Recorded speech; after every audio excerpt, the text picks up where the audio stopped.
Alright, welcome back everyone. 皆さん、おかえりなさい。今日は385日目です。It is day 385. Yesterday was kind of rough. Yesterday was level up day. So we are level 37. It looks like it's stacking a lot on this particular day. So see how well we do. Yesterday I was very tired. Less so today. We're catching up on stuff. Let's see, it's 7:20. Okay. Alright. See how it goes. We'll probably end up picking up these 24 too. Which makes tomorrow the next 2 days relatively light. Which then we can squeeze in some stuff. I have a couple stuff to do. Tomorrow's Monday. Yep. Well, there's a little bit of an update, unexpected update. So we'll try to squeeze that in before February's Like a Dragon, Umami 3, Dark Tides stuff. Alright, let's get into it.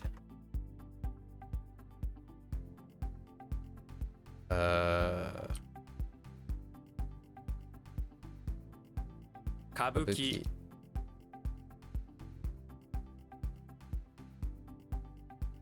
Hakidasu.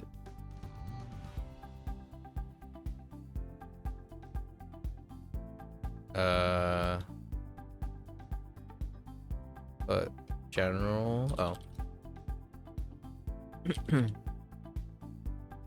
Misoshiru.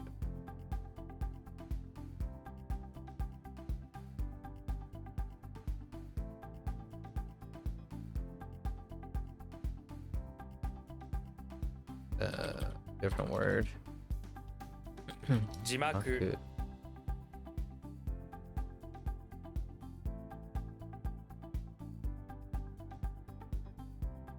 Funayoi.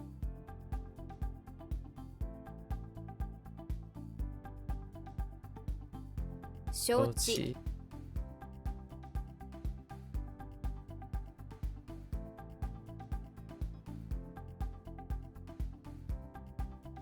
Oh. Kocha. That was a weird typo.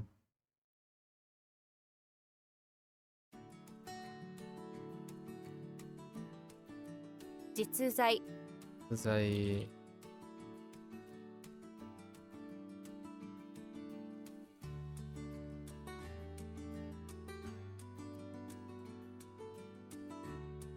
Shitai.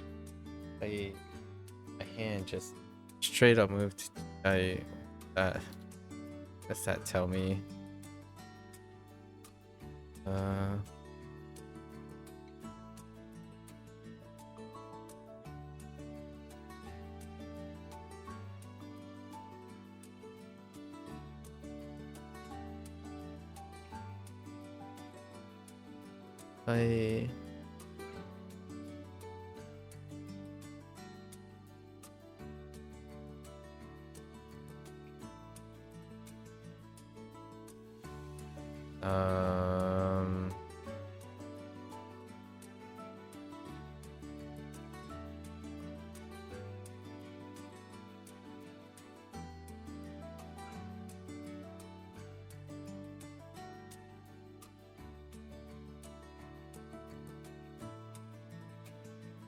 Oh, drawing a blank on chi.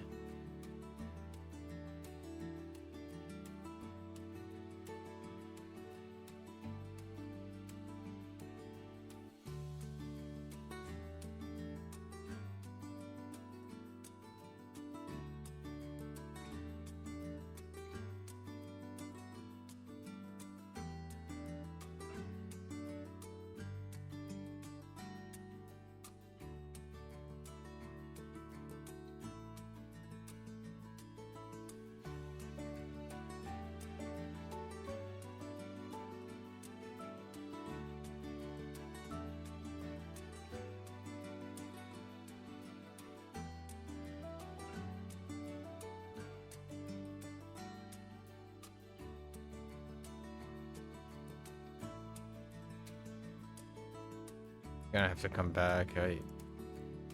Random. That kind of stinks a little bit. 自在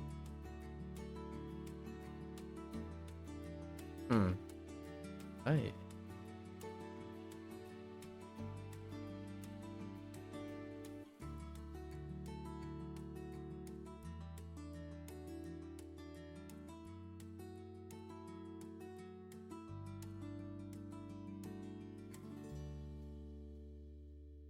It's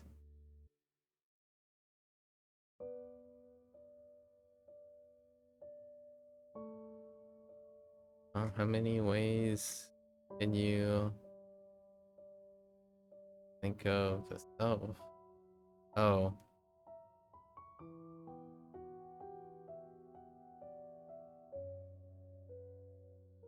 甘く見る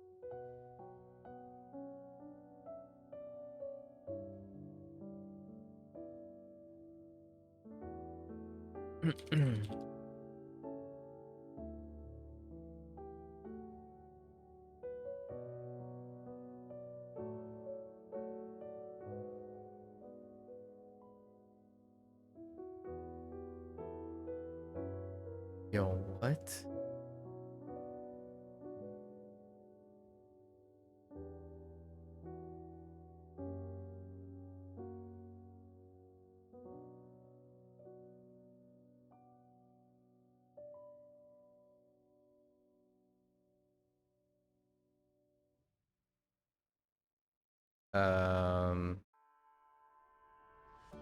Uh-oh.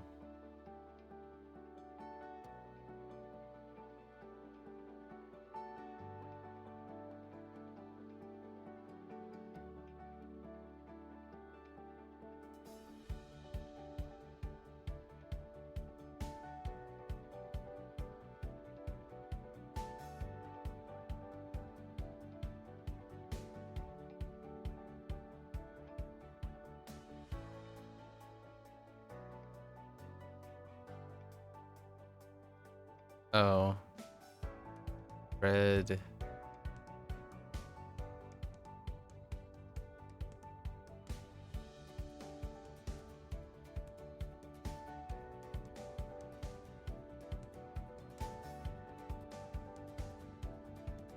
Eh? Any? No. 口紅 Benny.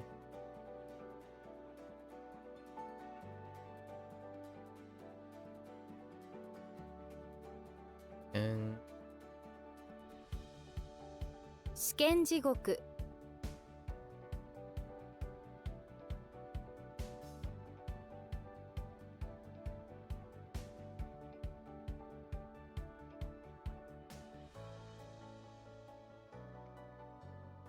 something fool.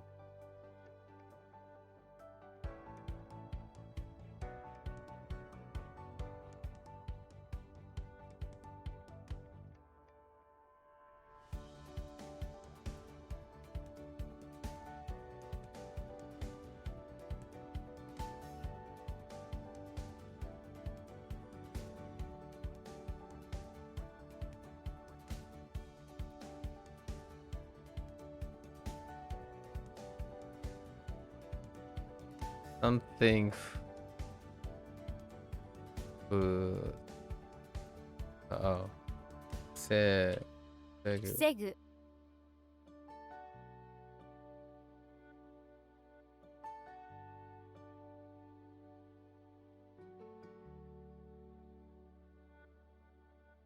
Mm.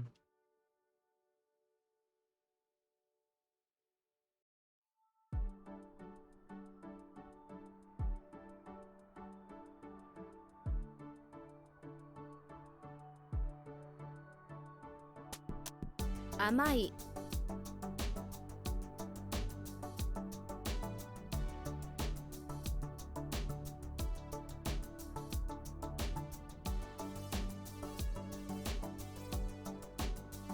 Suigai.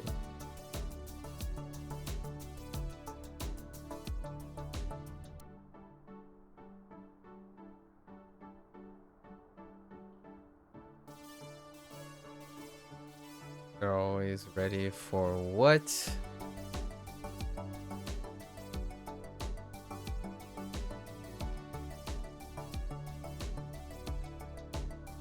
The car, the building.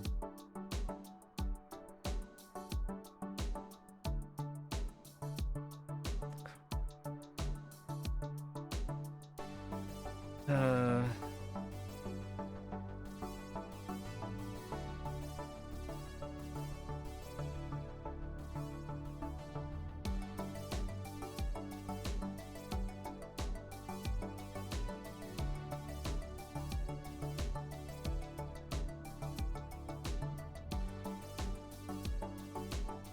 an army camp.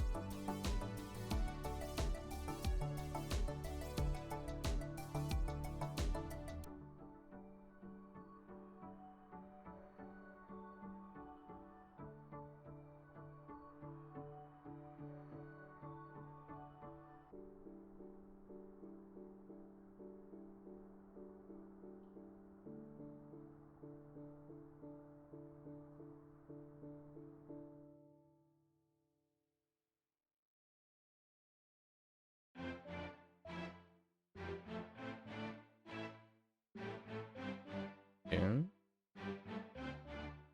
Good, good.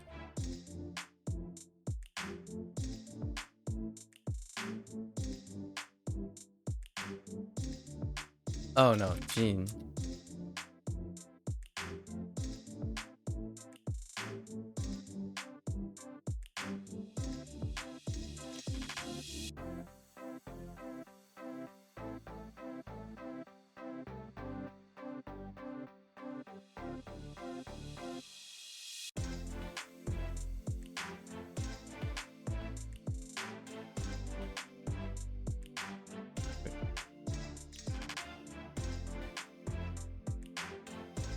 Got me. ウミガメ、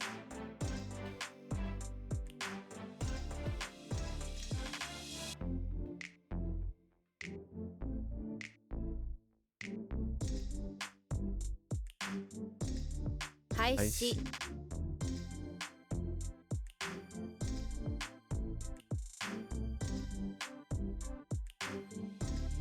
豆腐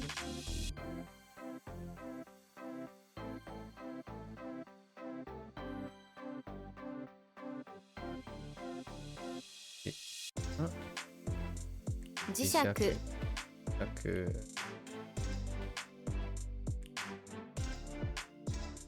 お尻、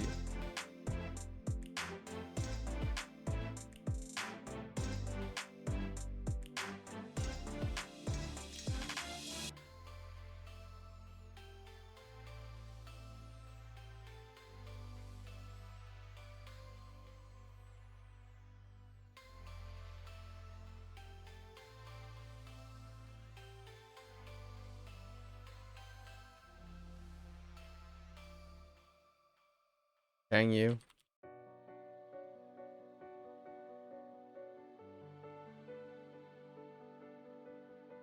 吐き気、いけ。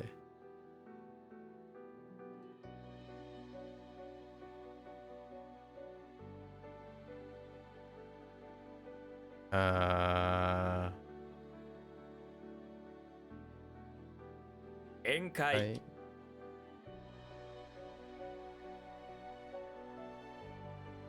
Let's go. Yeah, let's no waters.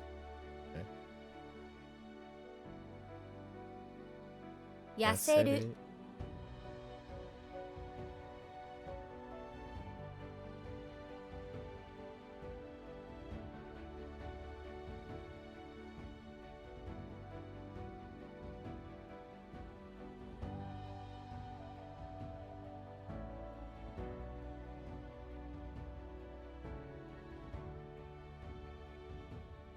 幕府、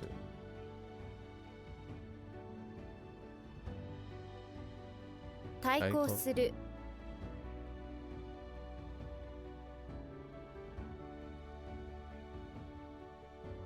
温床、 Oh boy. 受けたま受けたまわる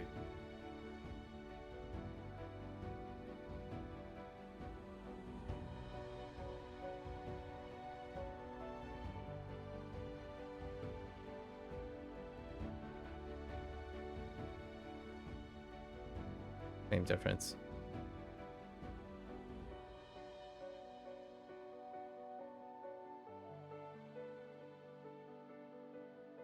紹介状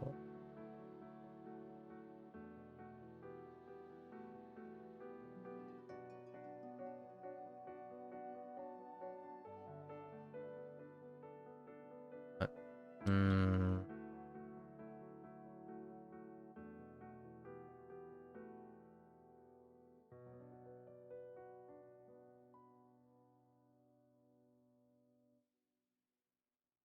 Oh wait, that was a typo. 甘党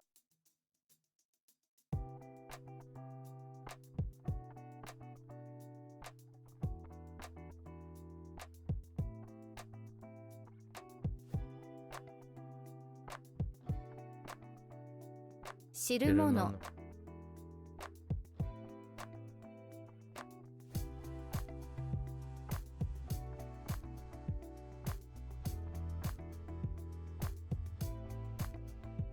放射 放射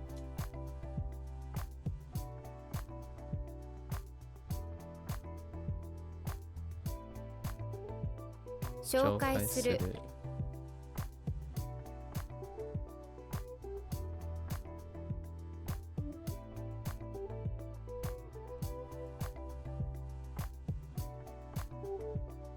あずき 経経験 験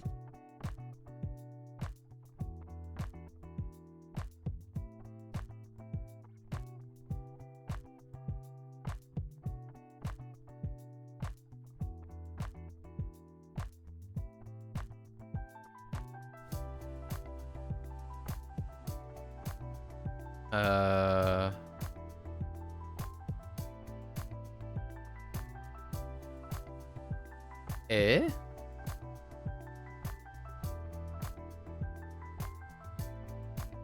Oh, no.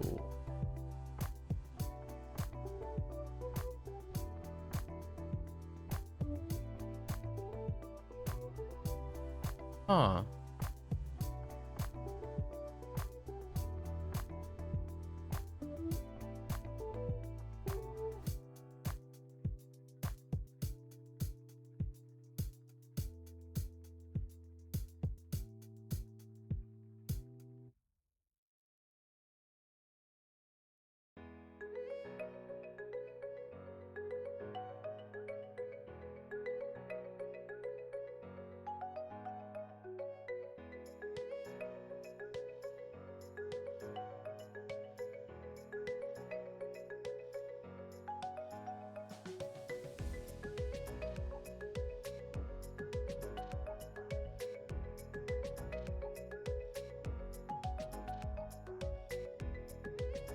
Mm.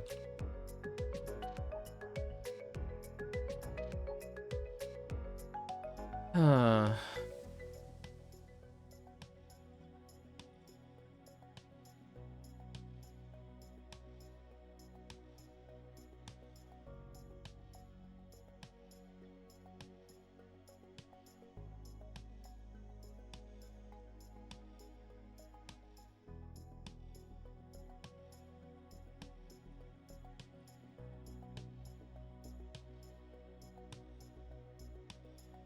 Oh, that's painting. Oh.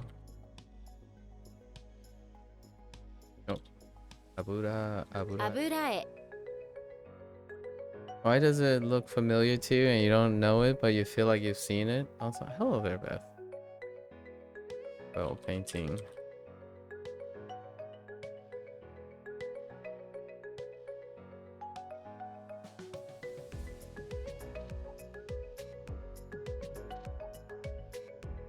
Butai. Okay.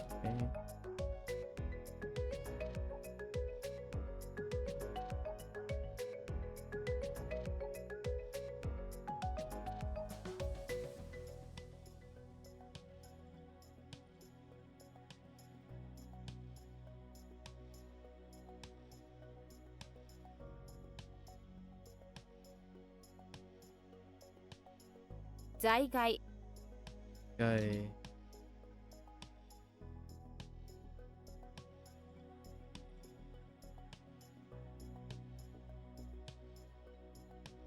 Maybe you've seen it in passing?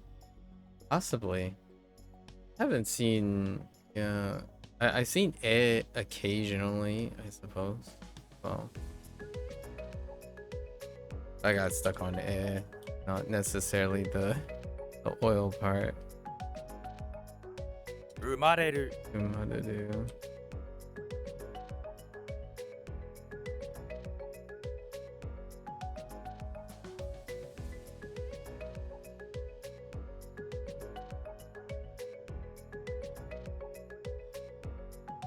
枝豆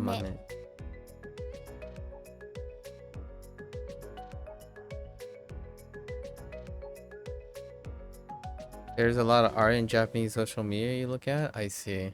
The other type that Ukiyo-e.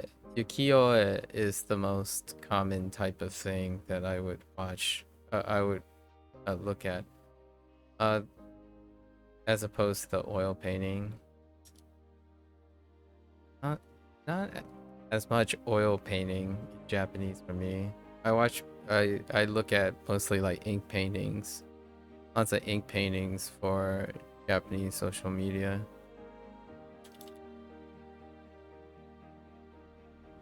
盛り上 Yeah, がる yeah.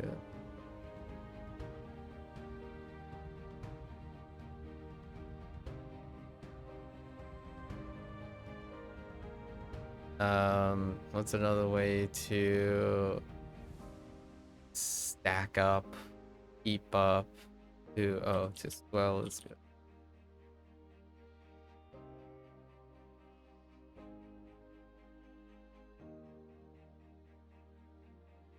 相互 Oh, go. 木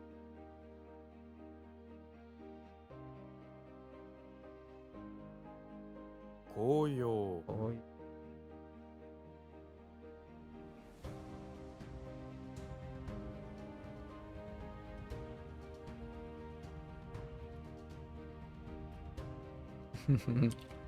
親子丼。親子丼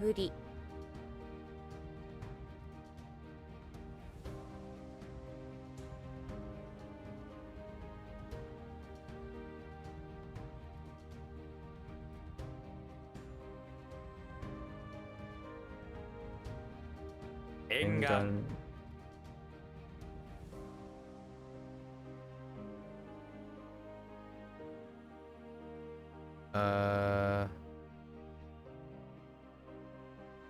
舞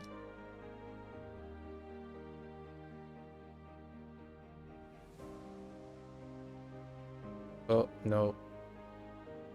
勤め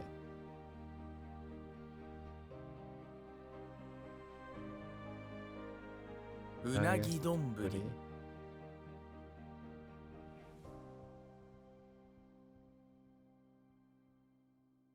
祭祀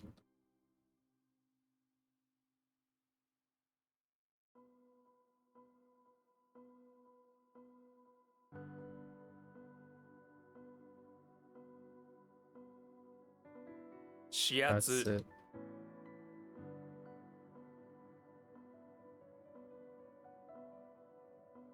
Whoops.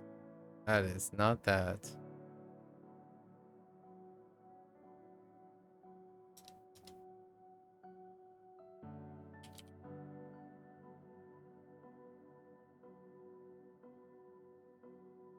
腐食 Goku. –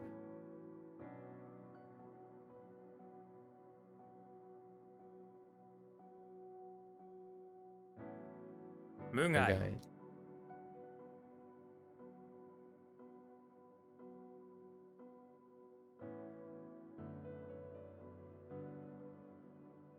困る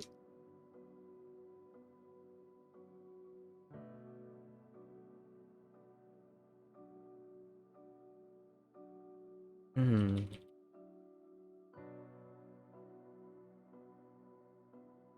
沿線 Sen.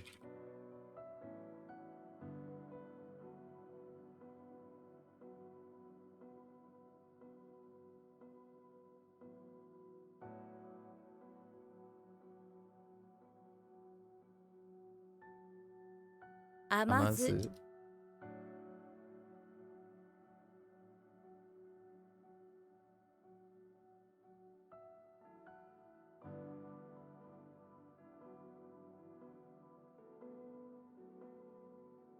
破れる Yabureru.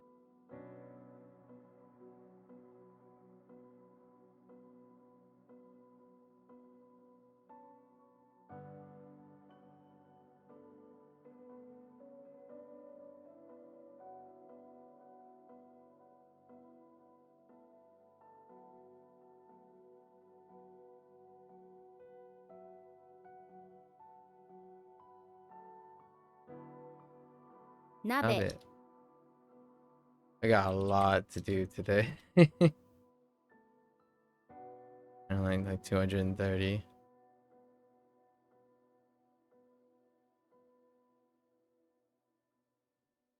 好き Eat.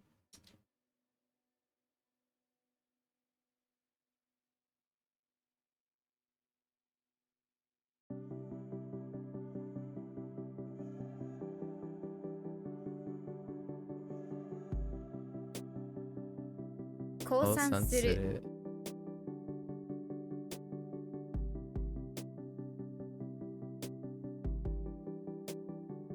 枝 Eda.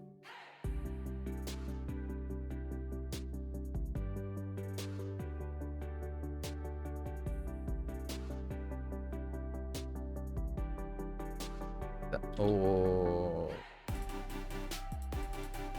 あ、在在留留。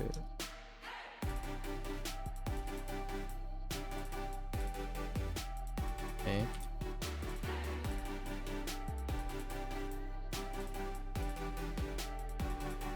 実践実践。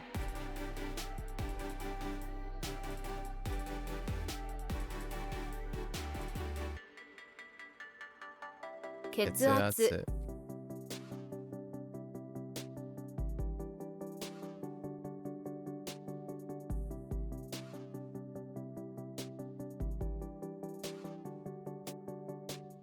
悪悪霊霊。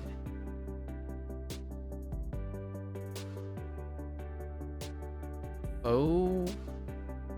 Oh no.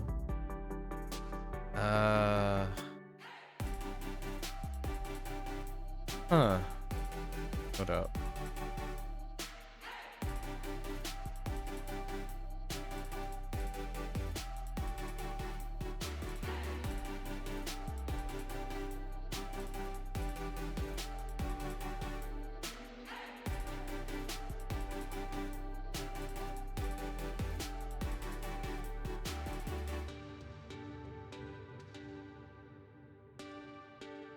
We're gonna have to push this for later.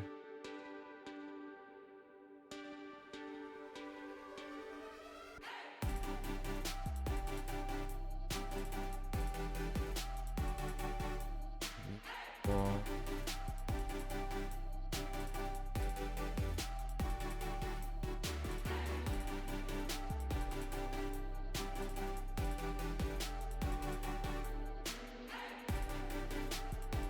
Eagle.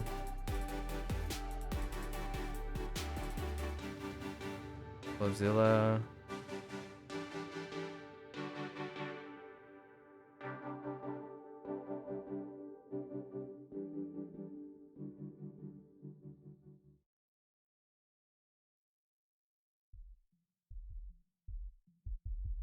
Maybe like, oh wait, I almost got it. Takai? Oh no, no. Takai. 互い Takai. Okay. That's kind of very weak though.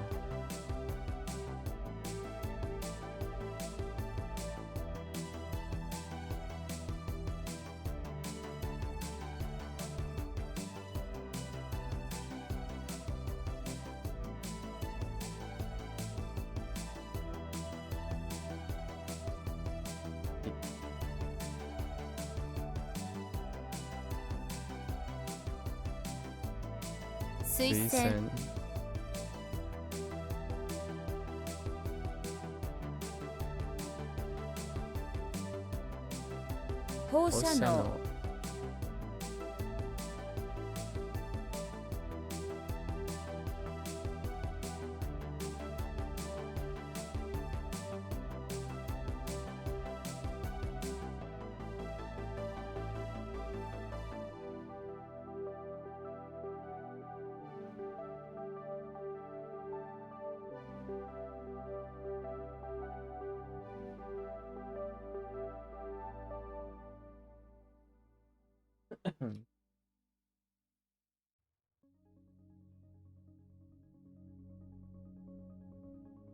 やつら。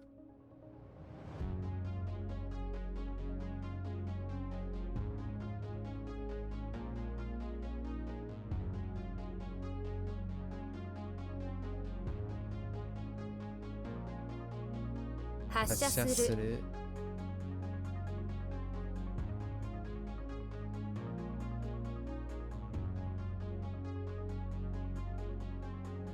罪。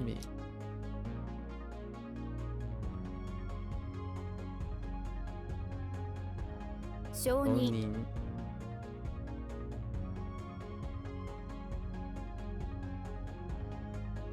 理論。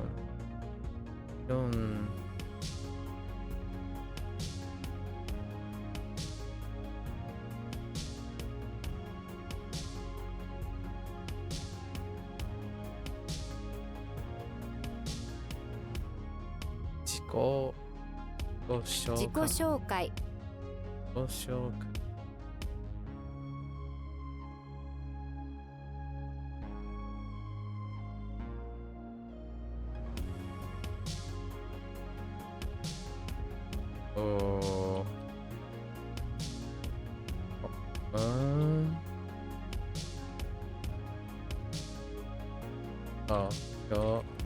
共犯者。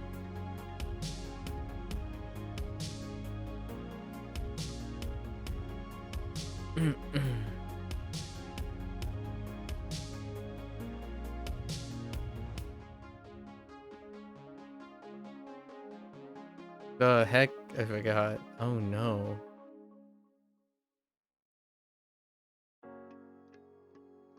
Animal top hat. And you're letting it. Oh.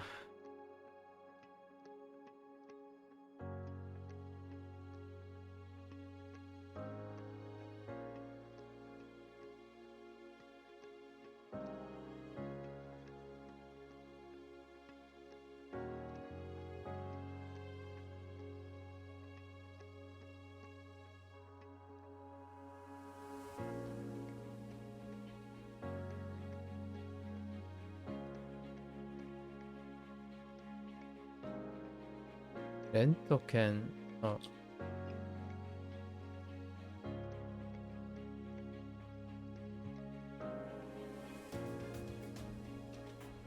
公害。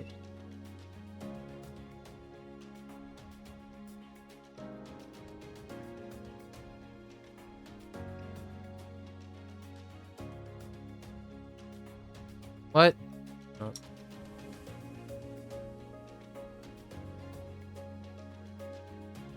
一個。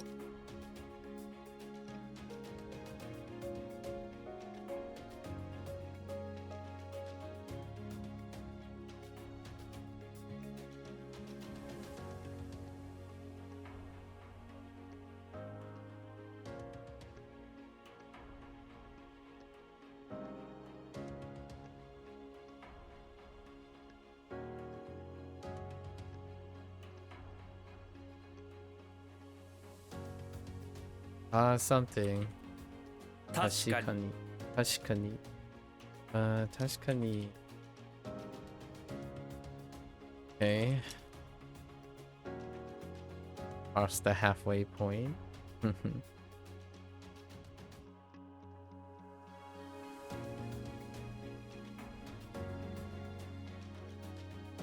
被害。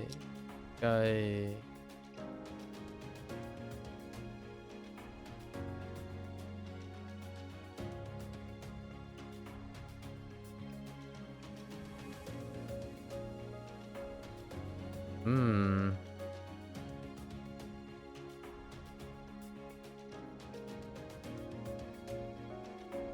Uh.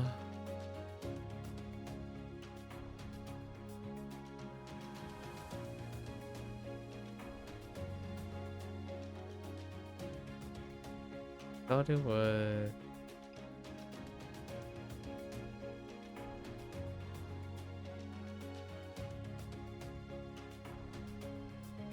Or this is inject.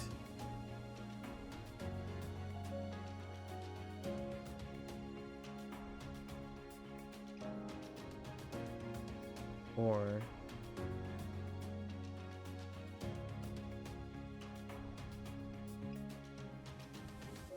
hmm.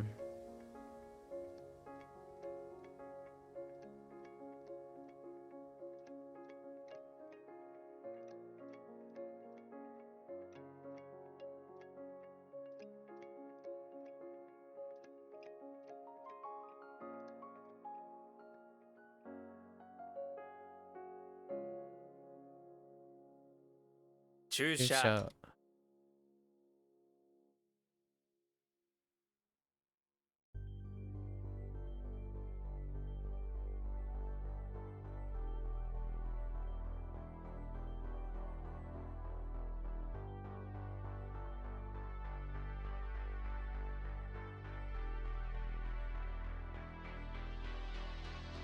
Something makes me want to.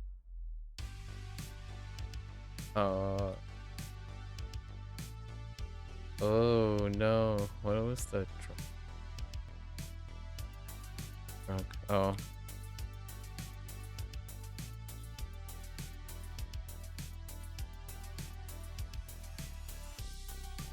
Yopparai. But I.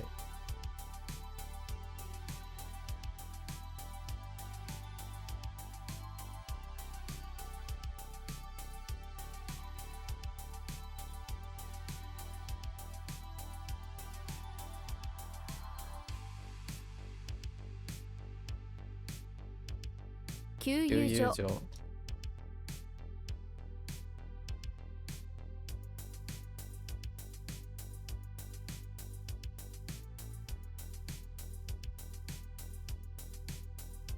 恥知らず。味知らず。味知らず。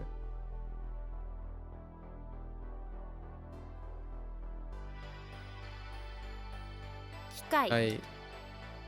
はい。経由。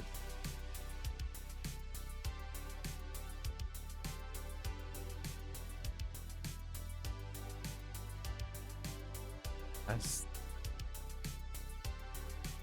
name?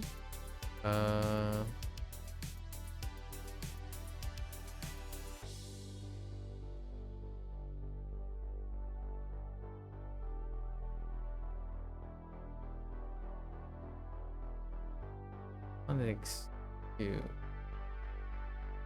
Could be a theory.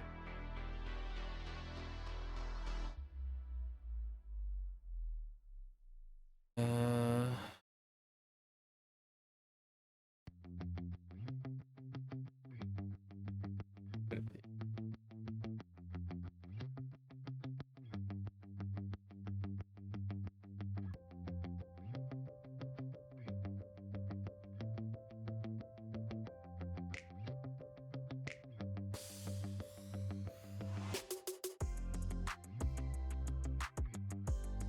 The reason to pass through is it's kind of like pass through, but by means. What means? So via.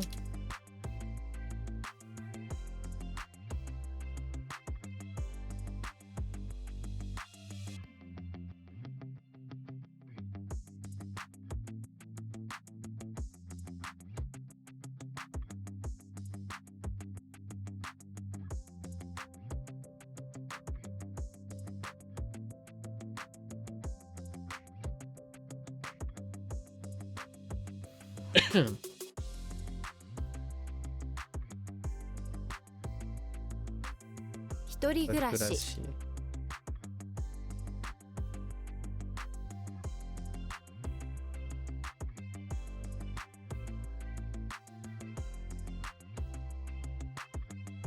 Oh. What? Uh.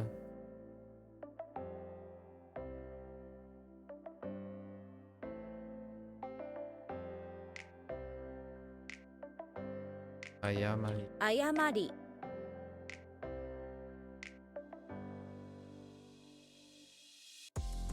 舞踏 Oh.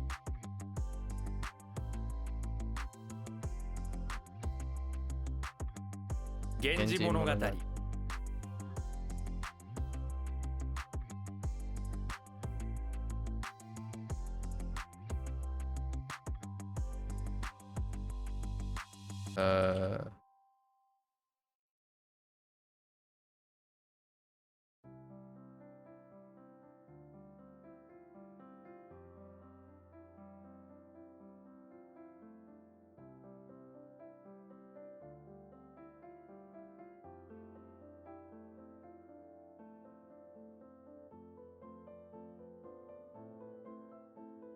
So yeah. What is this? That correct or accurate? Hmm.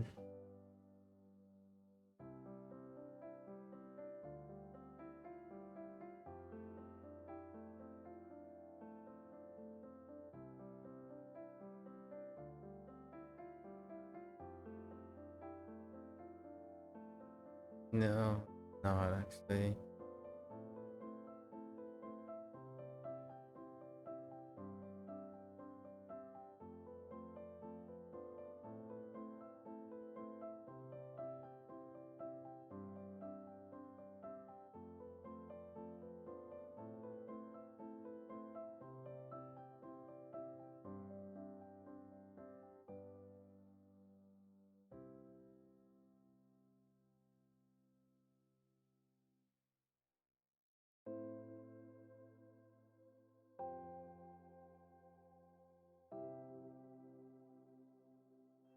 Different. No.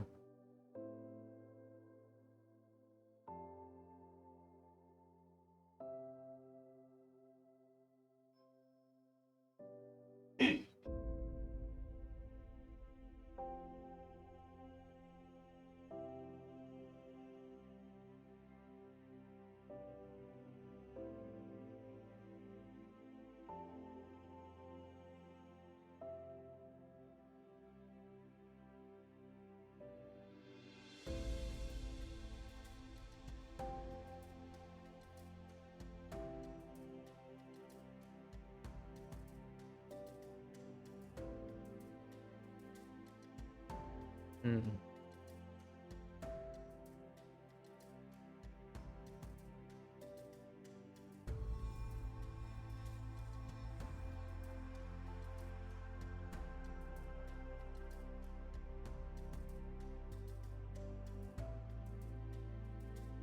Hmm.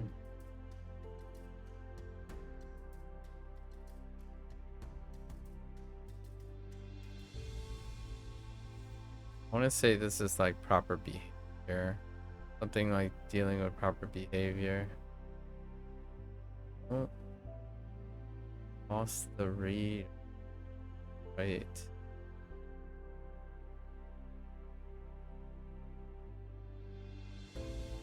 Come back to this. 反射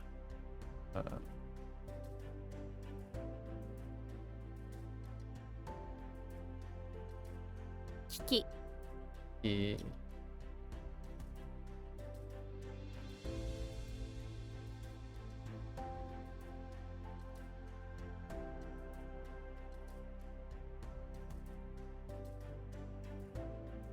発揮するする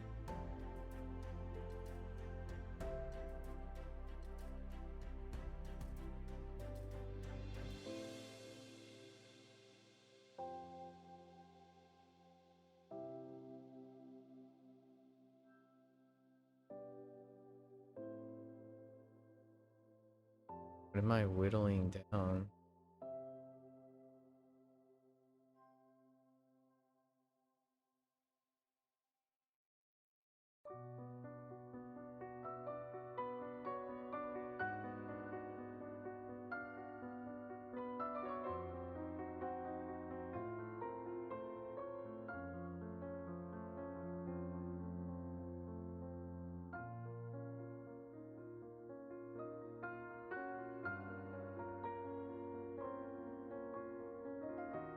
病床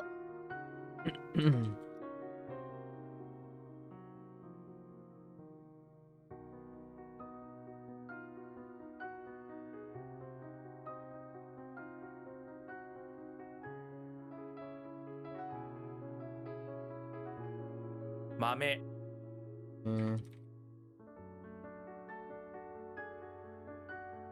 払い はい。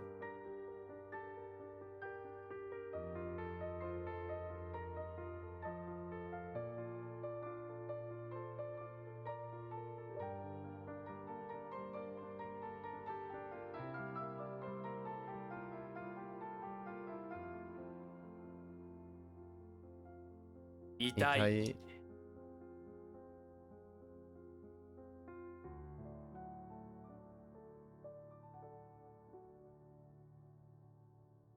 腐る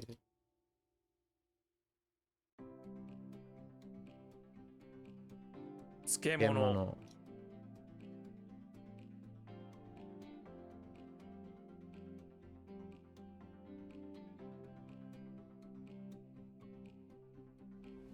送信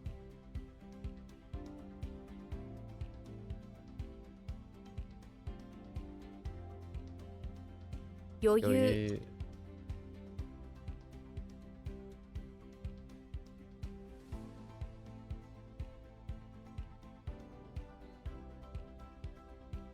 磁場今。うーん。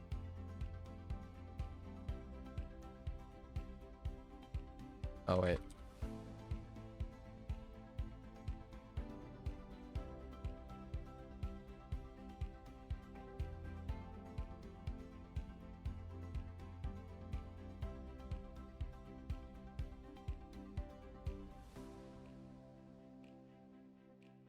貴重品商品。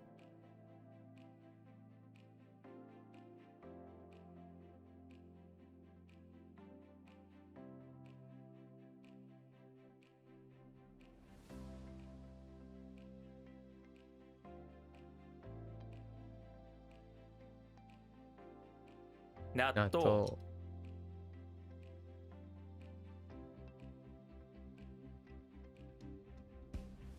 妻今。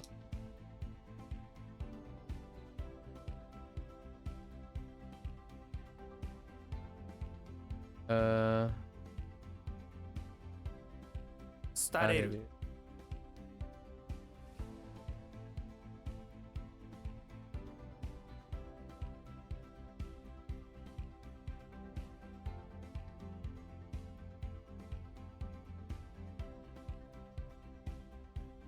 うお。犯罪うん。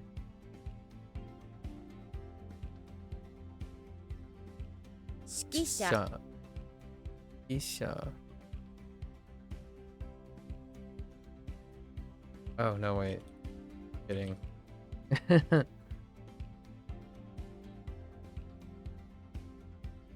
圧力出力。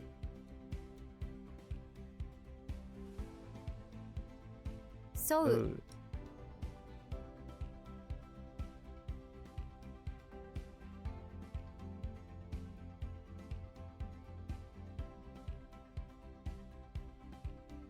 Oops.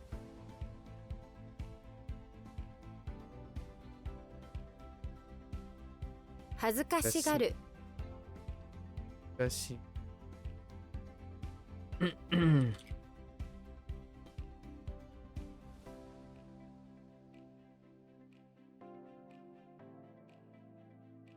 uh, oh no, here. 余計余計。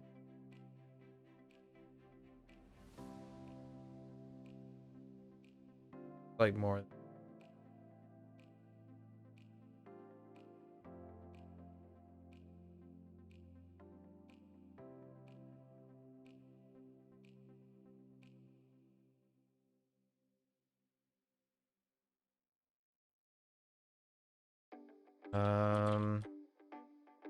Oh.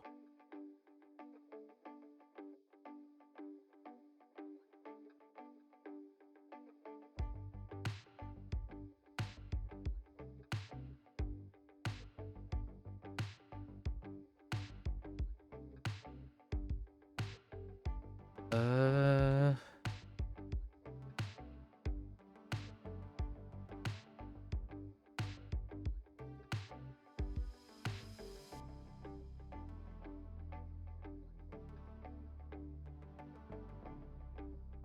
Mm.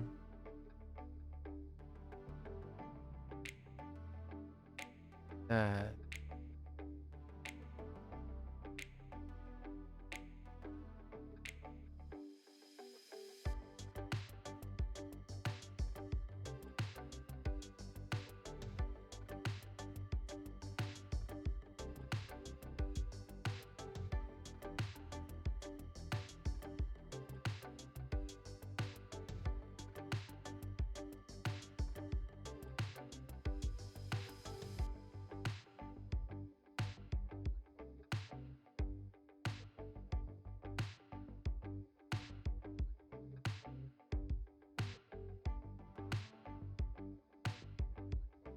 Okay. Wait. No, that. Would that be? Hmm.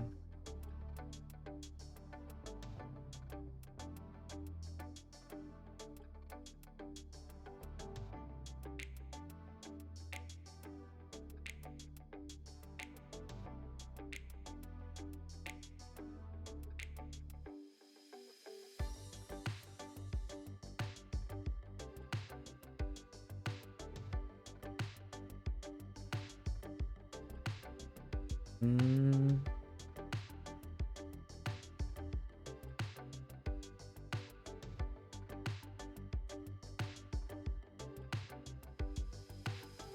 Oh.怪我 Injury.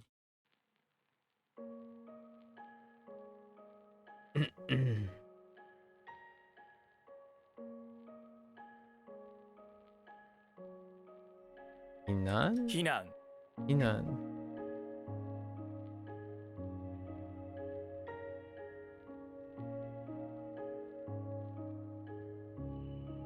Like. Inan.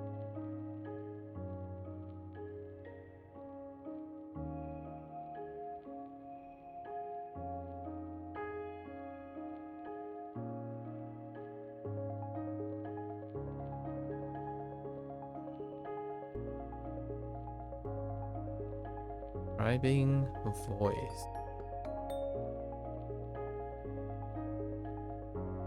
Yeah. I guess she's very. Another way to say.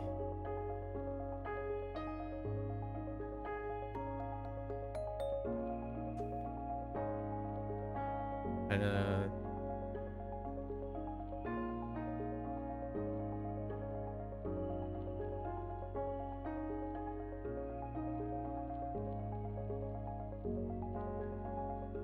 If. Plus.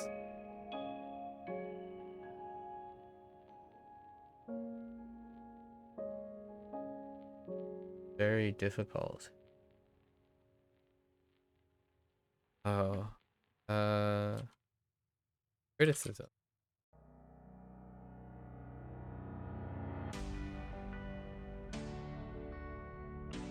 存在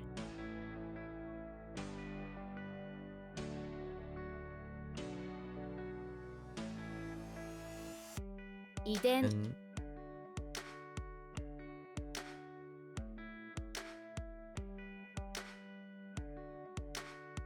膜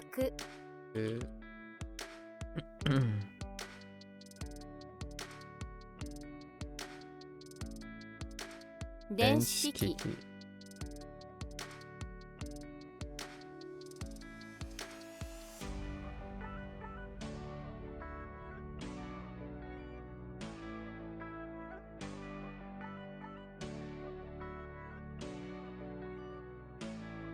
汚い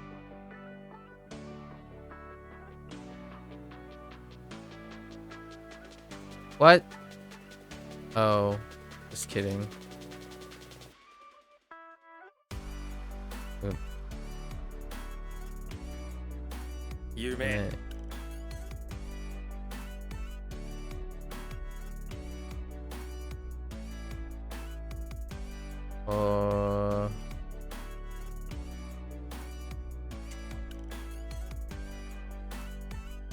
異質是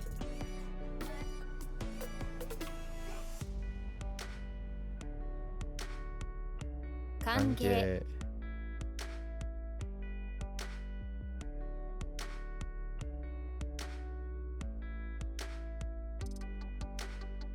夫妻在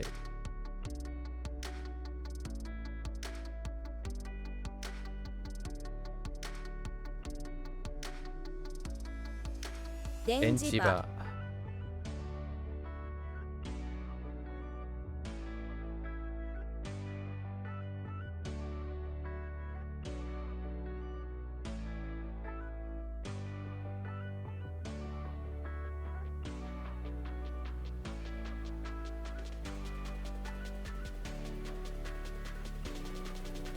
Warship? 拝む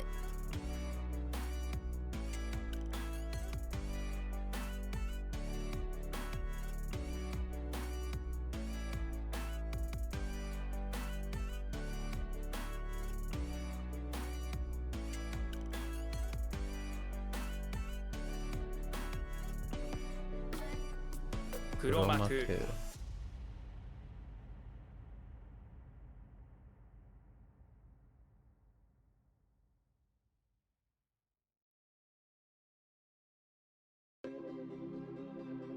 Oh, this is something I skipped. What was it? Tai. Oh, I remember now. Stagnate.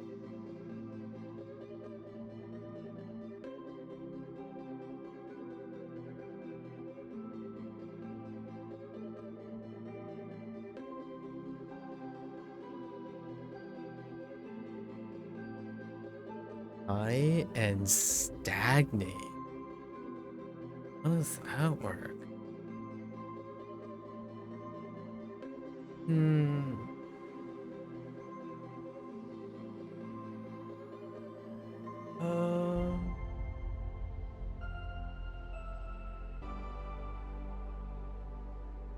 This goes with like the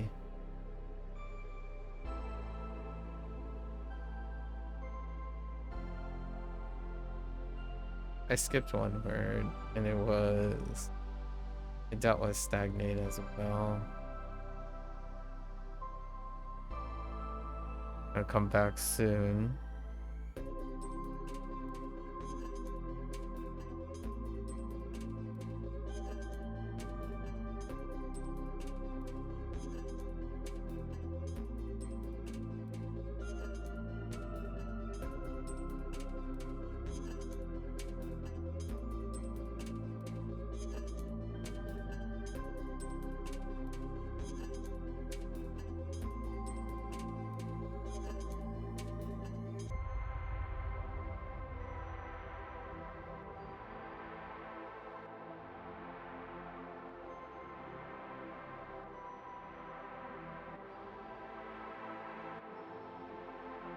How you stagnate with it. Did I do that one?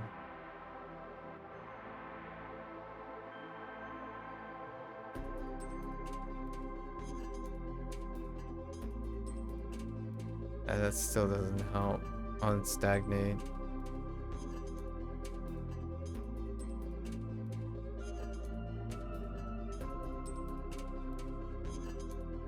This tie? Or am I tying something together?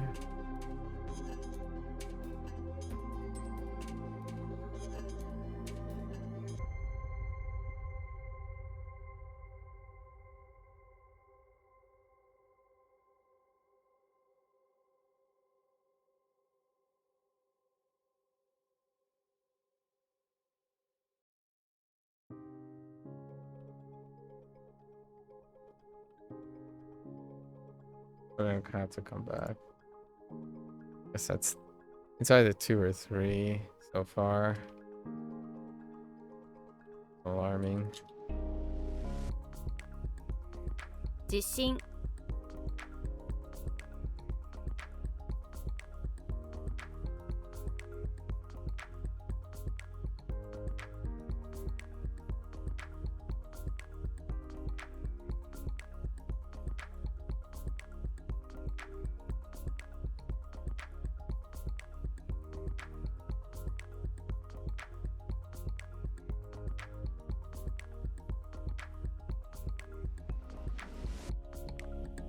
What's the thing about the sticks and the eyes? Eyebrows.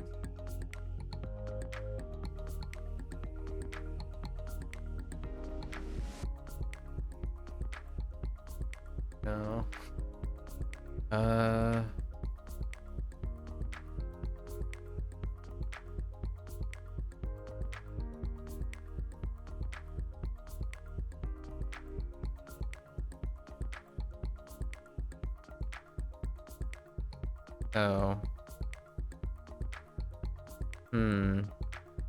Not the greatest.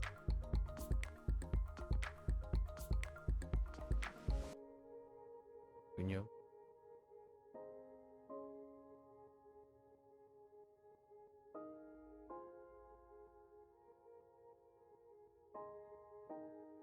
Jiki.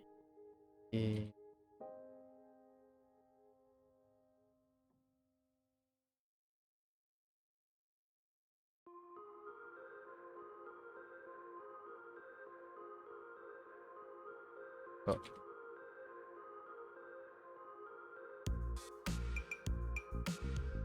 I don't think it's...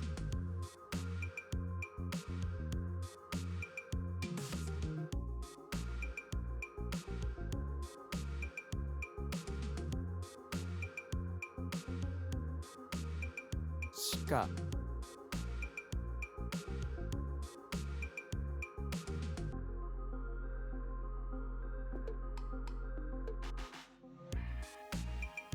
Susumeru.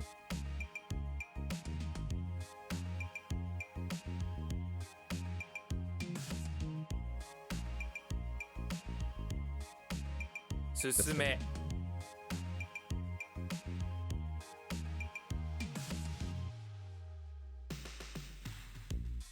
Suna.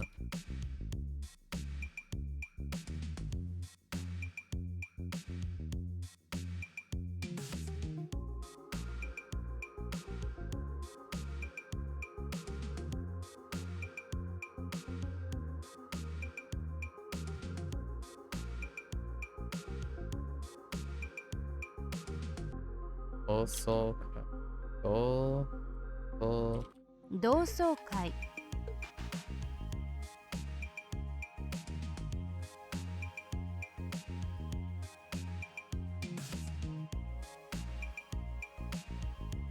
Uh-oh. I'm gonna say...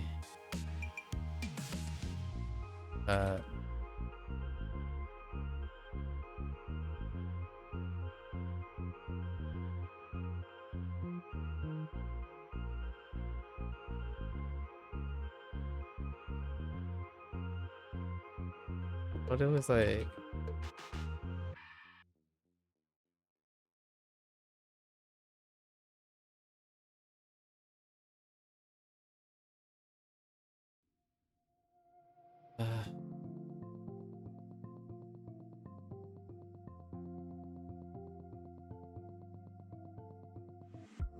Dang. It was funny. Maybe.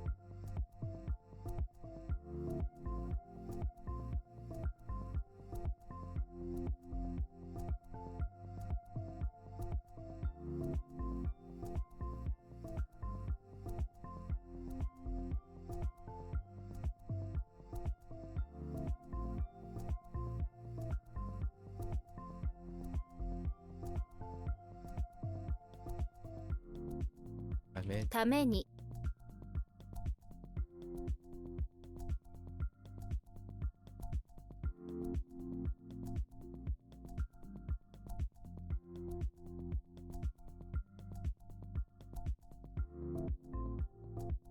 I think I might know the one that I skipped. It's definitely Zen. Say Zen.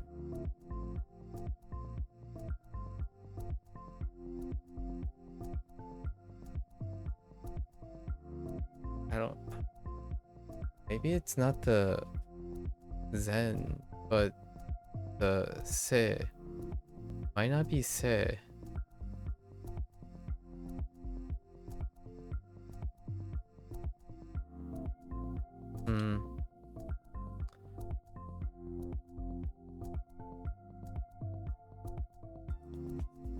Okay.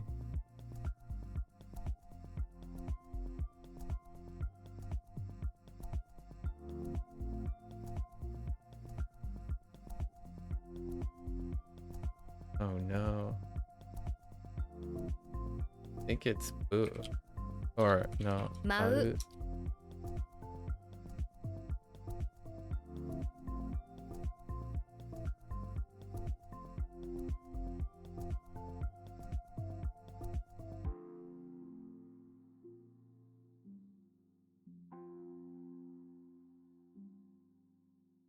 Kanrakugai.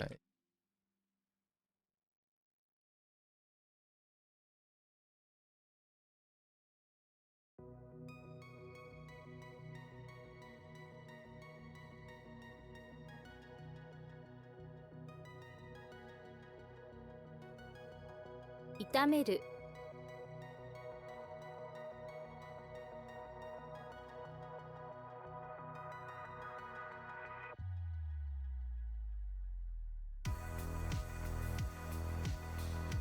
Kame.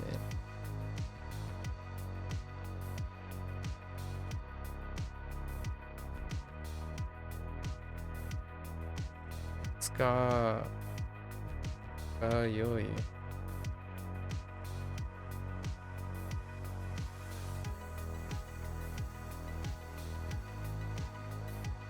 Futsukayoi. I don't know where the typo was.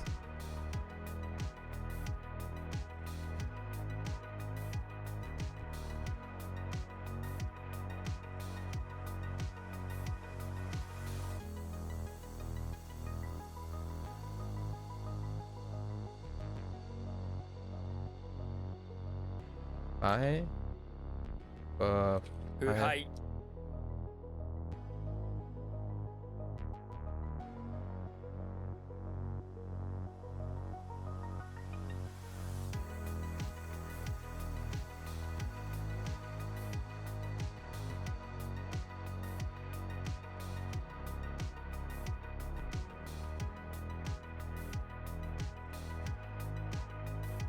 Something kasu. No. Yeah. Okasu. 犯す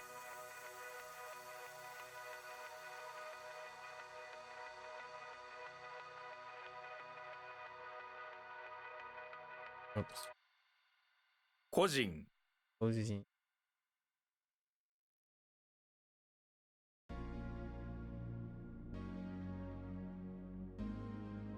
読み。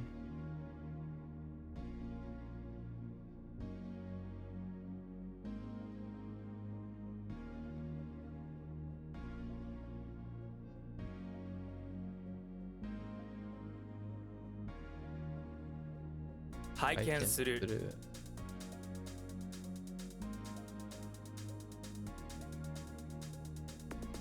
遺産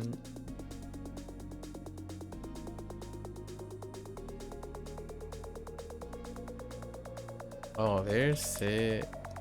Oh. 性格。性格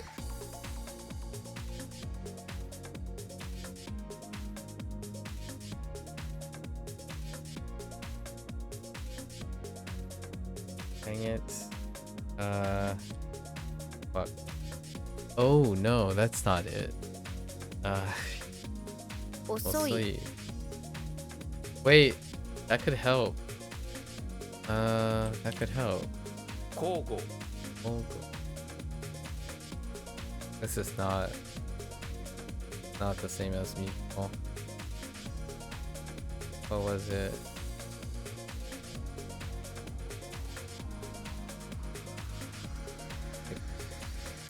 Mixing, but not really. Like mutually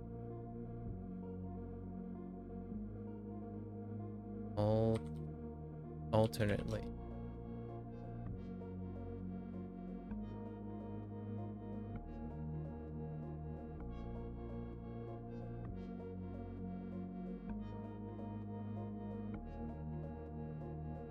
Uh, 経路 It'll.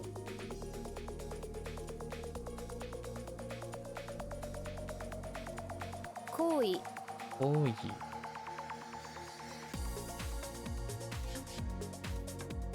Shoyu. Okay, so we skipped 3. Okay, so we got chitai.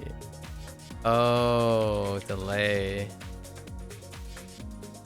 I thought this was seizen. 生前 I don't know what I typed then.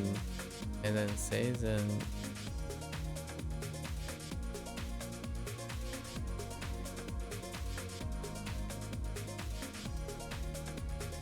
Seizen. I think it's like public behavior or something.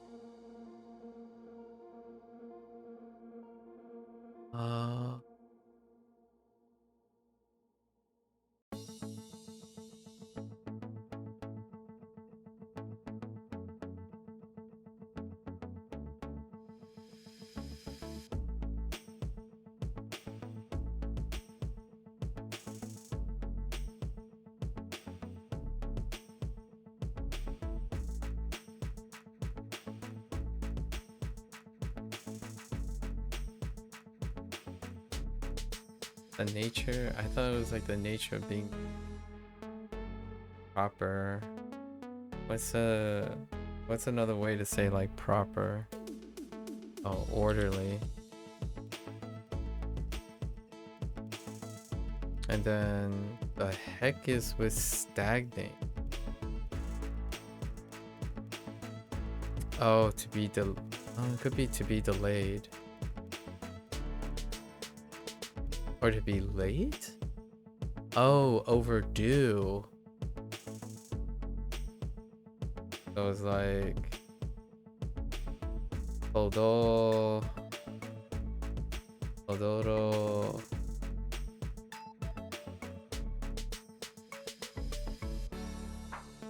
Oh no. Odo.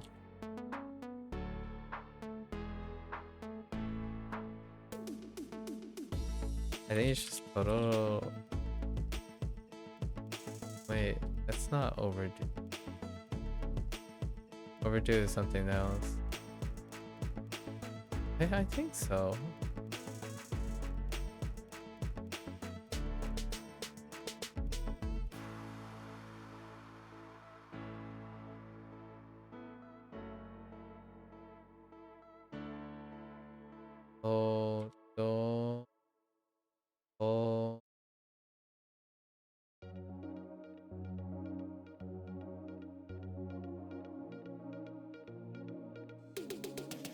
Dang it.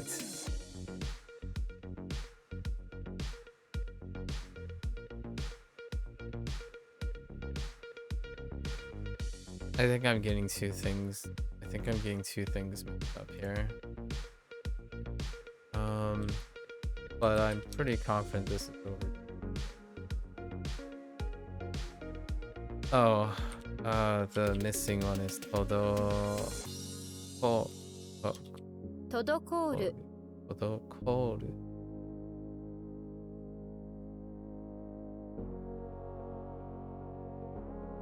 We still got 24. Let's finish those two. 臭い Hey.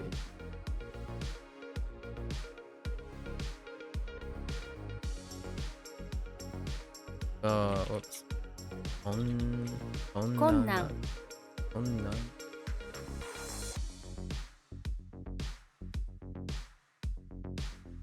裕福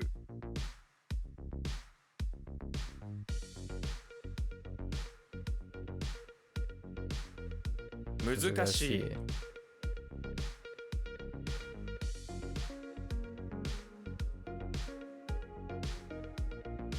帽子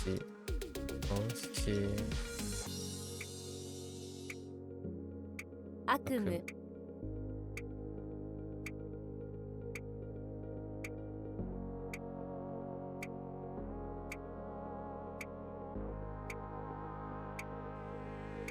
犯人 困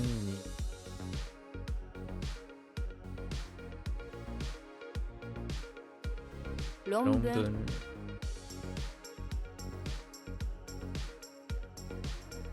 유자이 유자이.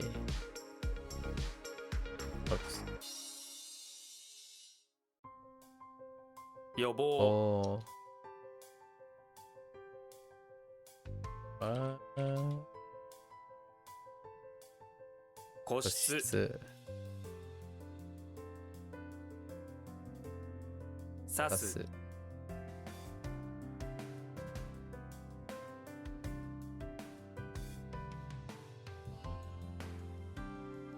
어. 나이.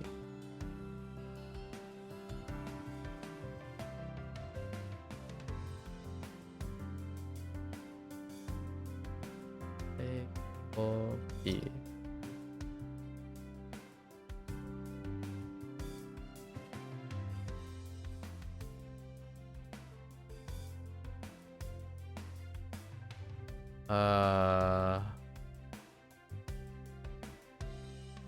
This is like the end of the line, sort of. Yeah. Or like last train, sort of thing.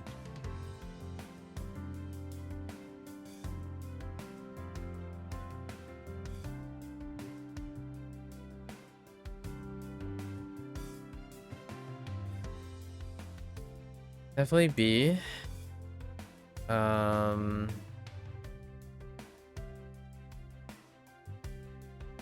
Oh, I think I go instead of oh. I oh, 最後尾 things a little off on. Yeah, the call.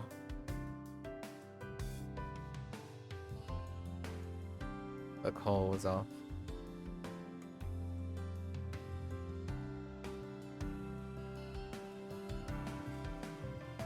Lonely Only.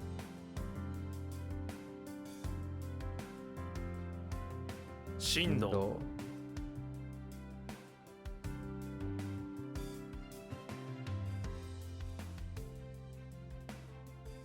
Atsui Atsui.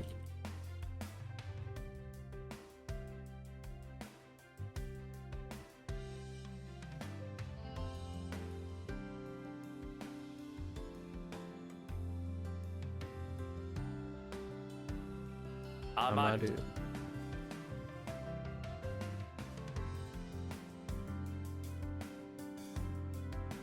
Sanko Sanko.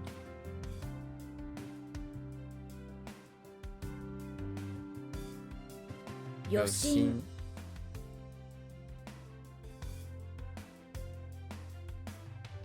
O Yoshin.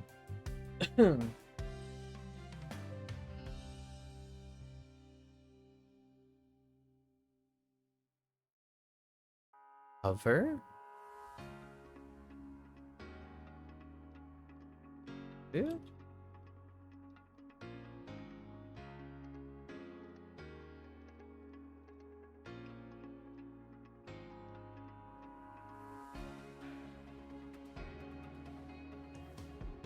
What is that? He? I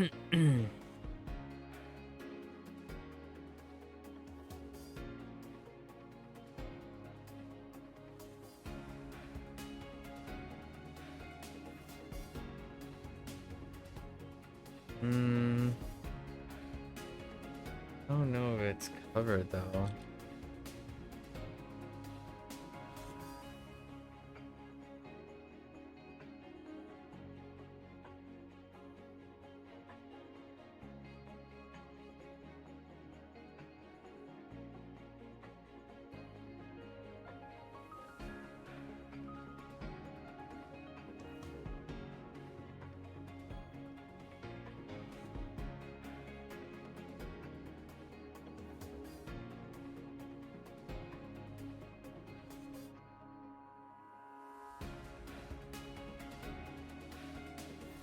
I'm pretty sure something else.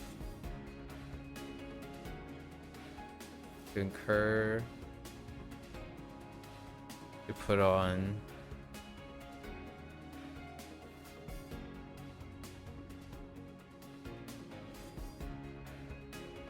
Kaburu. Kaburu.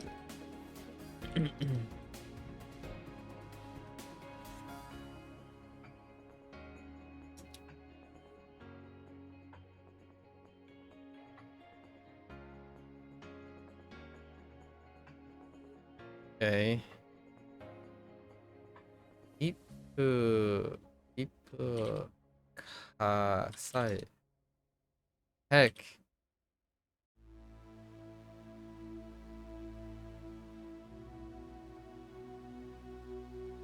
Oh, Ipu tasai. 一夫多妻 Tasai. Okay. 夢中 Dude.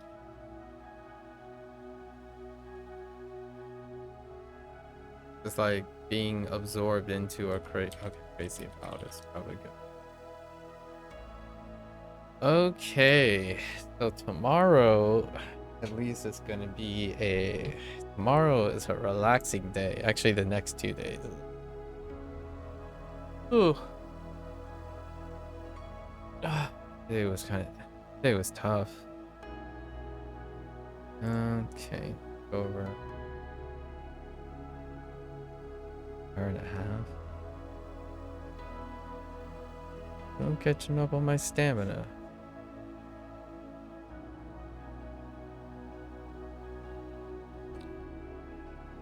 Alright. This stuff is shaky. Our definitions first. Day 2. 9. Fishing.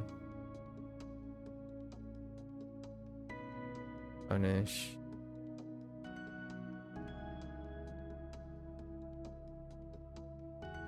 Recruit.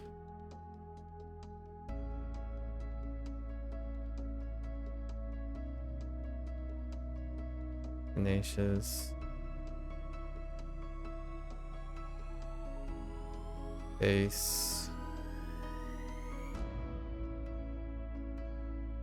Rumble. You saw a new immersion app game? What is it? Yeah, no worries.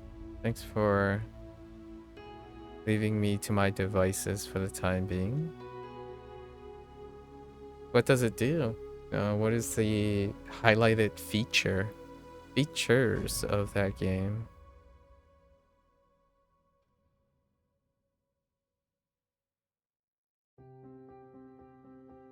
Return.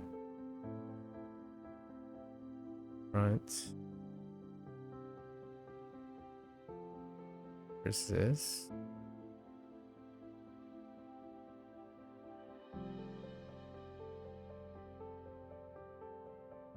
Milk.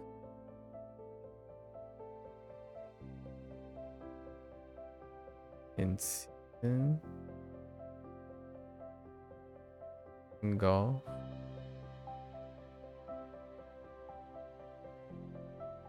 Bullet. Listen. Brace.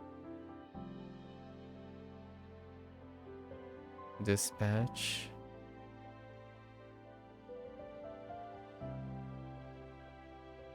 Fight.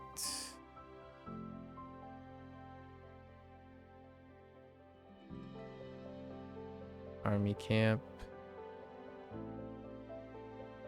Fragrance.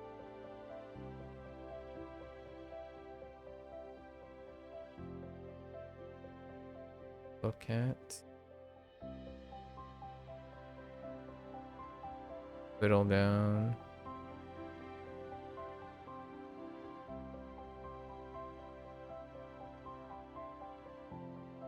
Wagotabi?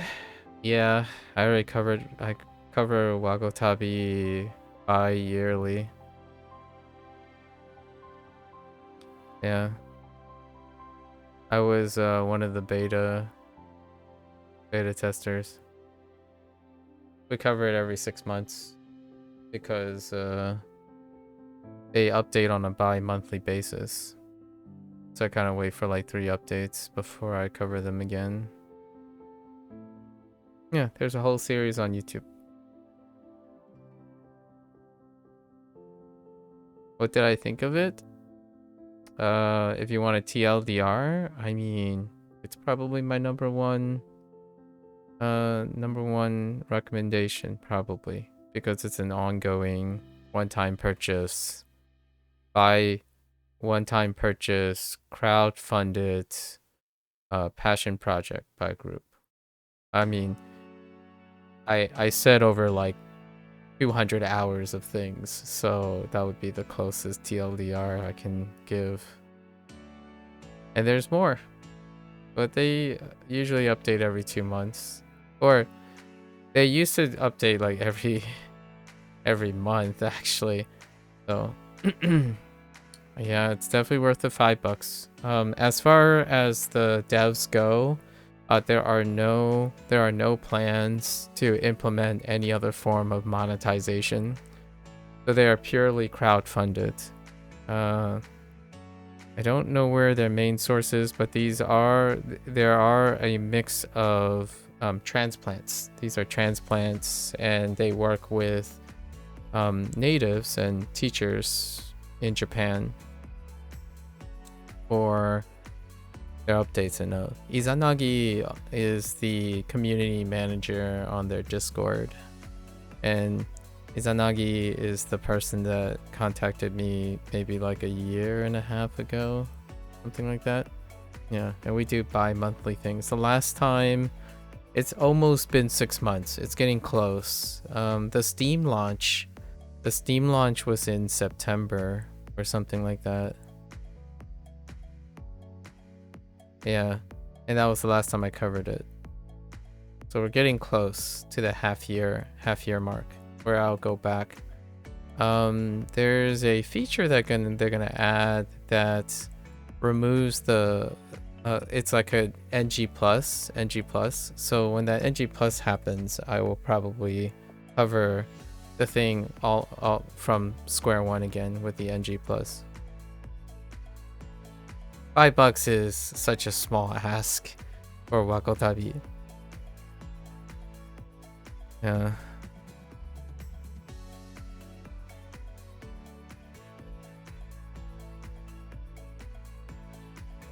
Definitely.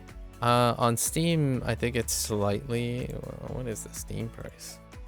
Actually.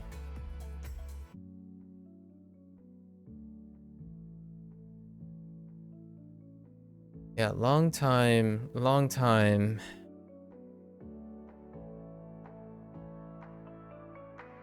supporter. Not financially, of course, but oh, the Steam launch was actually August 13th. So actually, we might be getting even closer than I thought. The Steam price is 10. It was launched at 8 or 9. It sounds like a winning review because you're always looking for apps that have a background in and that focus on Japanese. They also only talk about actual Japanese culture in that way too. So the game is also going through prefectures, and then those prefectures have like somewhat of a someone of an oversee on what is introduced. So it goes over Japanese culture as well. It's not a fictional. Your character is going like vacationing in a fictional thing, but you're doing it from a perspective of a gaikokujin, and the stuff they talk about of the prefectures and whatnot, it is reflective of Japanese culture. So most of the trivia or things that you'll come across is supposed to give a bit of virtual tourism that doesn't rely on the visualization of Japan. It got even more than that. Not just the Japanese language.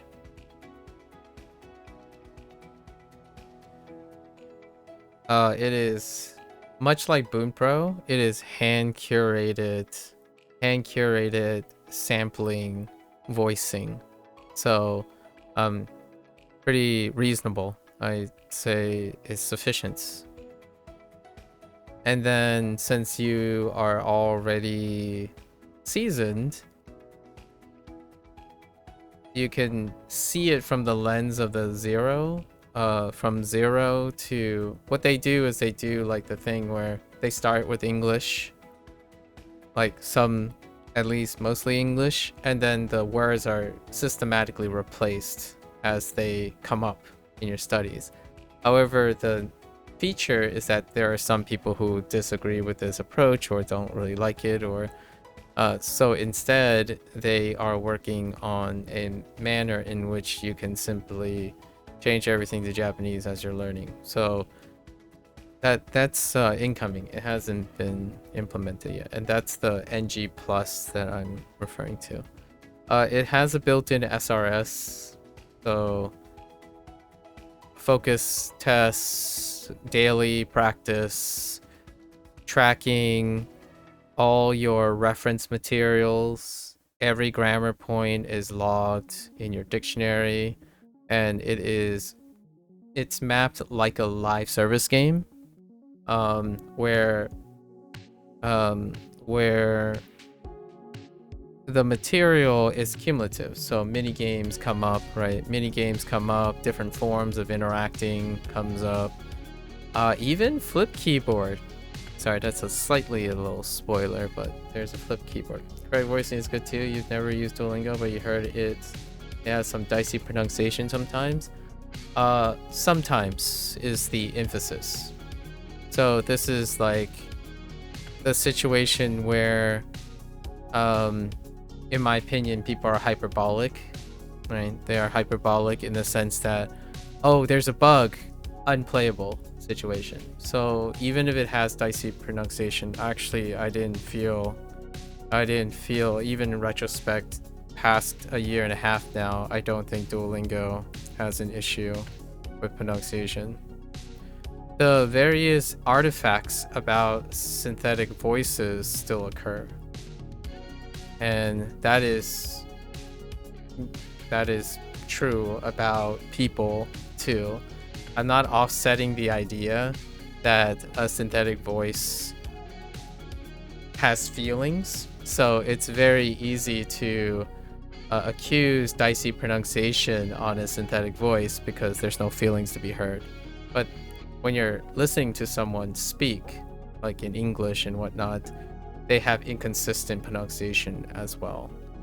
Now, the thing is, it's a double standard, because while Duolingo uses a synthetic voice, the synthetic voice will make that error every single time. So it'd be very noticeably consistent that they do. Yeah, that's one of the worst things. It's so unhelpful to find good tools when people are hyperbolic about what's correct. Yeah, so yes, I agree with you. Where Duolingo's synthetic voice is wrong, it is always wrong. Like, it is consistently always wrong. So it's very easily picked up. You can pick it up, and to me, I understand, you know, it's a deal breaker for some people. It'll hurt their feelings. It'll like make them not want to use something. Like, for example, here's a good one for WaniKani.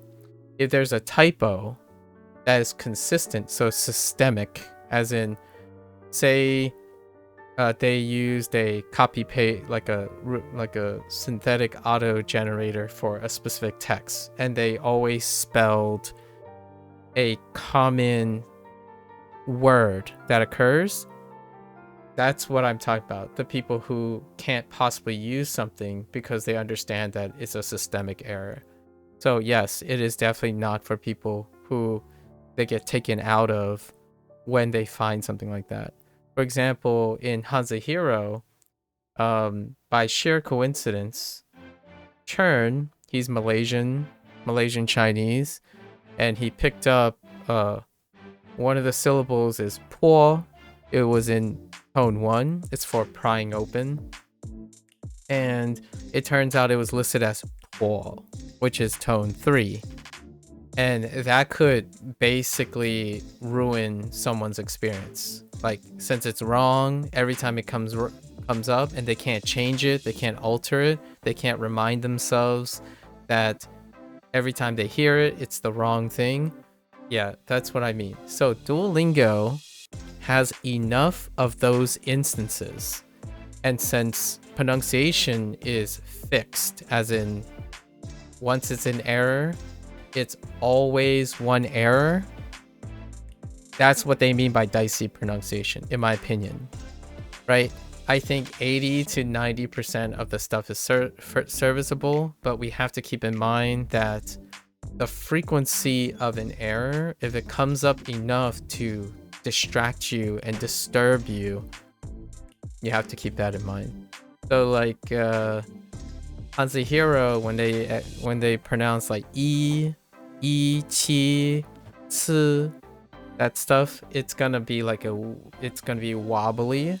So if that annoys you, yeah, you can stop using Hanzihiro for sure. So that's kind of my generous like reservation, like conservative response to the whole dicey synthetic voice. Now the thing here is there is a big difference though. And one difference is it's easier to pick out something that is systemic for people like that. And they also think it's very easy to correct, which is also true. If it's a systemic error, technically the technicians and the developers have not the greatest argument to correcting those things. So the reason why it's not just the dicey pronunciation, it's the idea that these individuals are very loud and they point these things out to Duolingo, but the crew at Duolingo does not correct these. And that reinforces how angry it is. So I could call it hyperbolic, but it's not like it's unjust, right?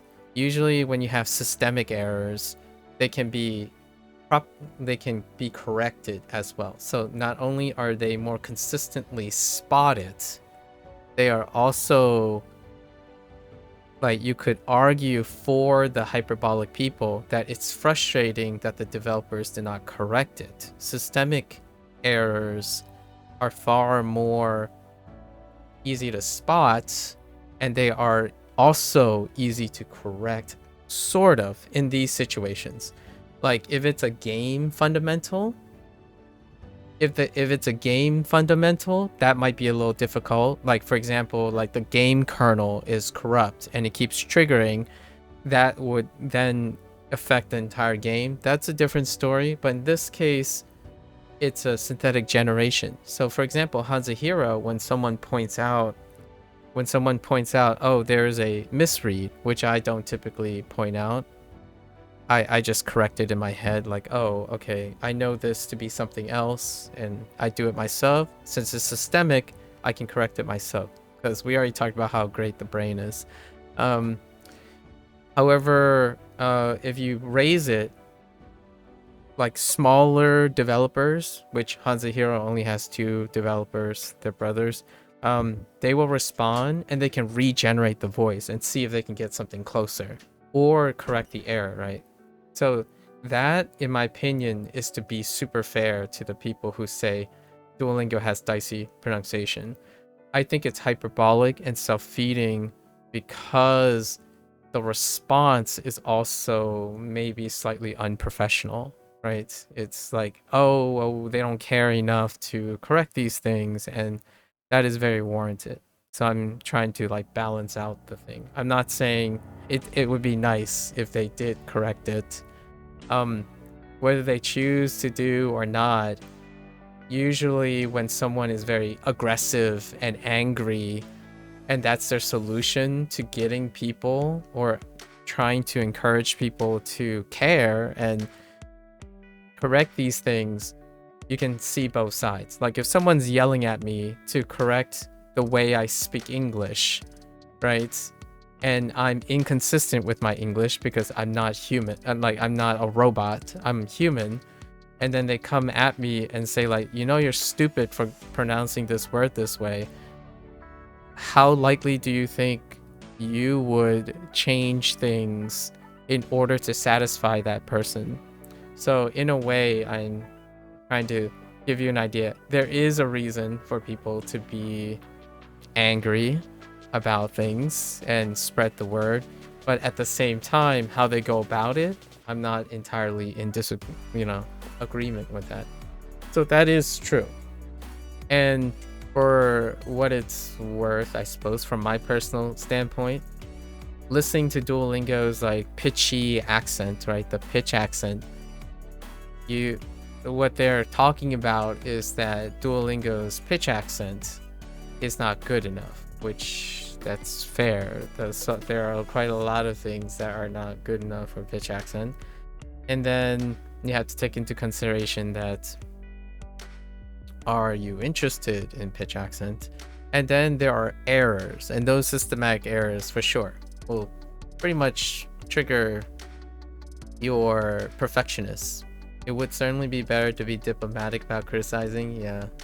So it happens. The reason why I'm bringing up the hyperbolic behavior is when I want to be surrounded with people who like work through things and care about things, it's definitely not someone who goes and crucifies and goes like burn the place down and scorch earth whenever there's a systematic error, a consistent error that you yourself can correct.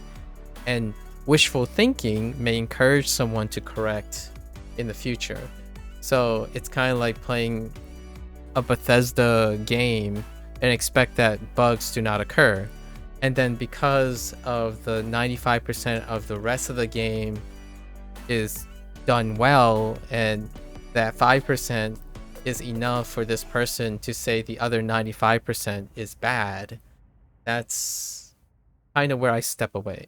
I kind of want to, me personally, unless I'm helping them or obligated to help them in some way, I would personally distance myself from someone who sees flaws as sufficient to justify clouding everything else. So whenever I used Duolingo for the first year, that was the vast majority of the people that I interact with. They give me a hot take about like how you don't learn anything from Duolingo, and that Duolingo can make your brain rot harder than the people who are warrioring me for exploring the pros and cons of Duolingo. Right? That's kind of tough. Wagotabi, by the way, for the record, Wagotabi has glowing reviews, and overall, that for the record, they are still that keyboard warrior.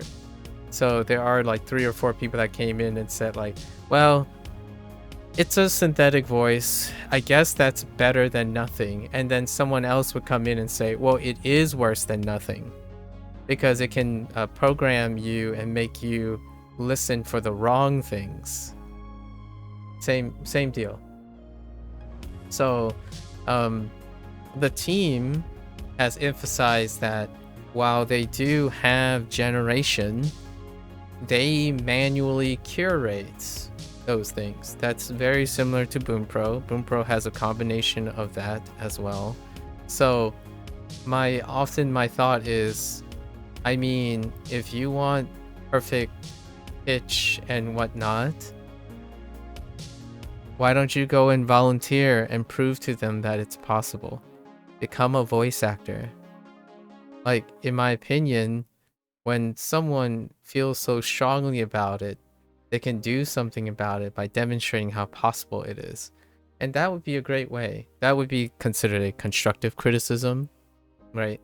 Criticism is different from constructive criticism because criticism can be both constructive or destructive, right? A destructive criticism would be to protest without any form of solution, or protest without any form of contribution, right? Or even protest strictly because it's mob mentality. And then there's constructive, where someone would offer their aid or support. And for the record, for Wagotabi, they are open to someone who's willing to contribute professionally, of course. It would be very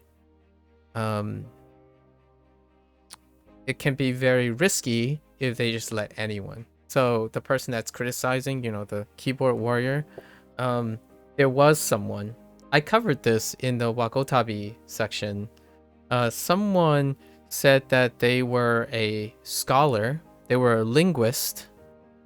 They were quote unquote a linguistic scholar who does have acquired Japanese as well as other languages, and they focus on communication. And they did an entire tirade or diatribe over Steam. Now, I don't want to. I talked about this a lot, so I don't want to belabor the point. But the nature and the situation and the way this person communicated their criticisms is far from someone who is a linguist. They're probably a student, and they didn't hold themselves professionally, while the Wagotabi team tried to respond in a very professional and courteous way. So when you use a Steam account, which when you click, this is a German person because of their profile. I click on their profile. It is far from a professional linguist who specializes in communication criticizing on a short form forum, trying to bring down a team against like everyone else.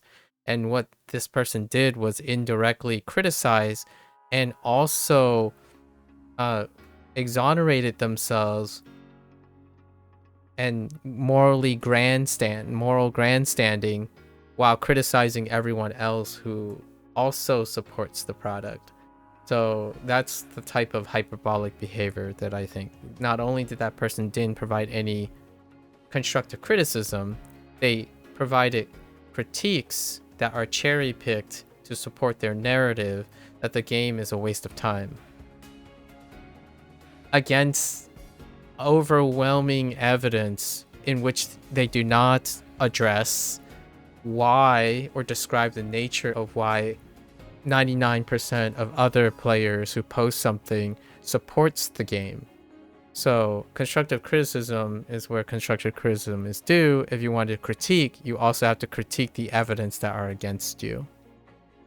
So like, for example, for Duolingo criticism, despite the criticism that there's all these little errors and systemic errors, which they do exist, for the record, they definitely do exist. I have noted all of them over the 2,000 hours of the first year.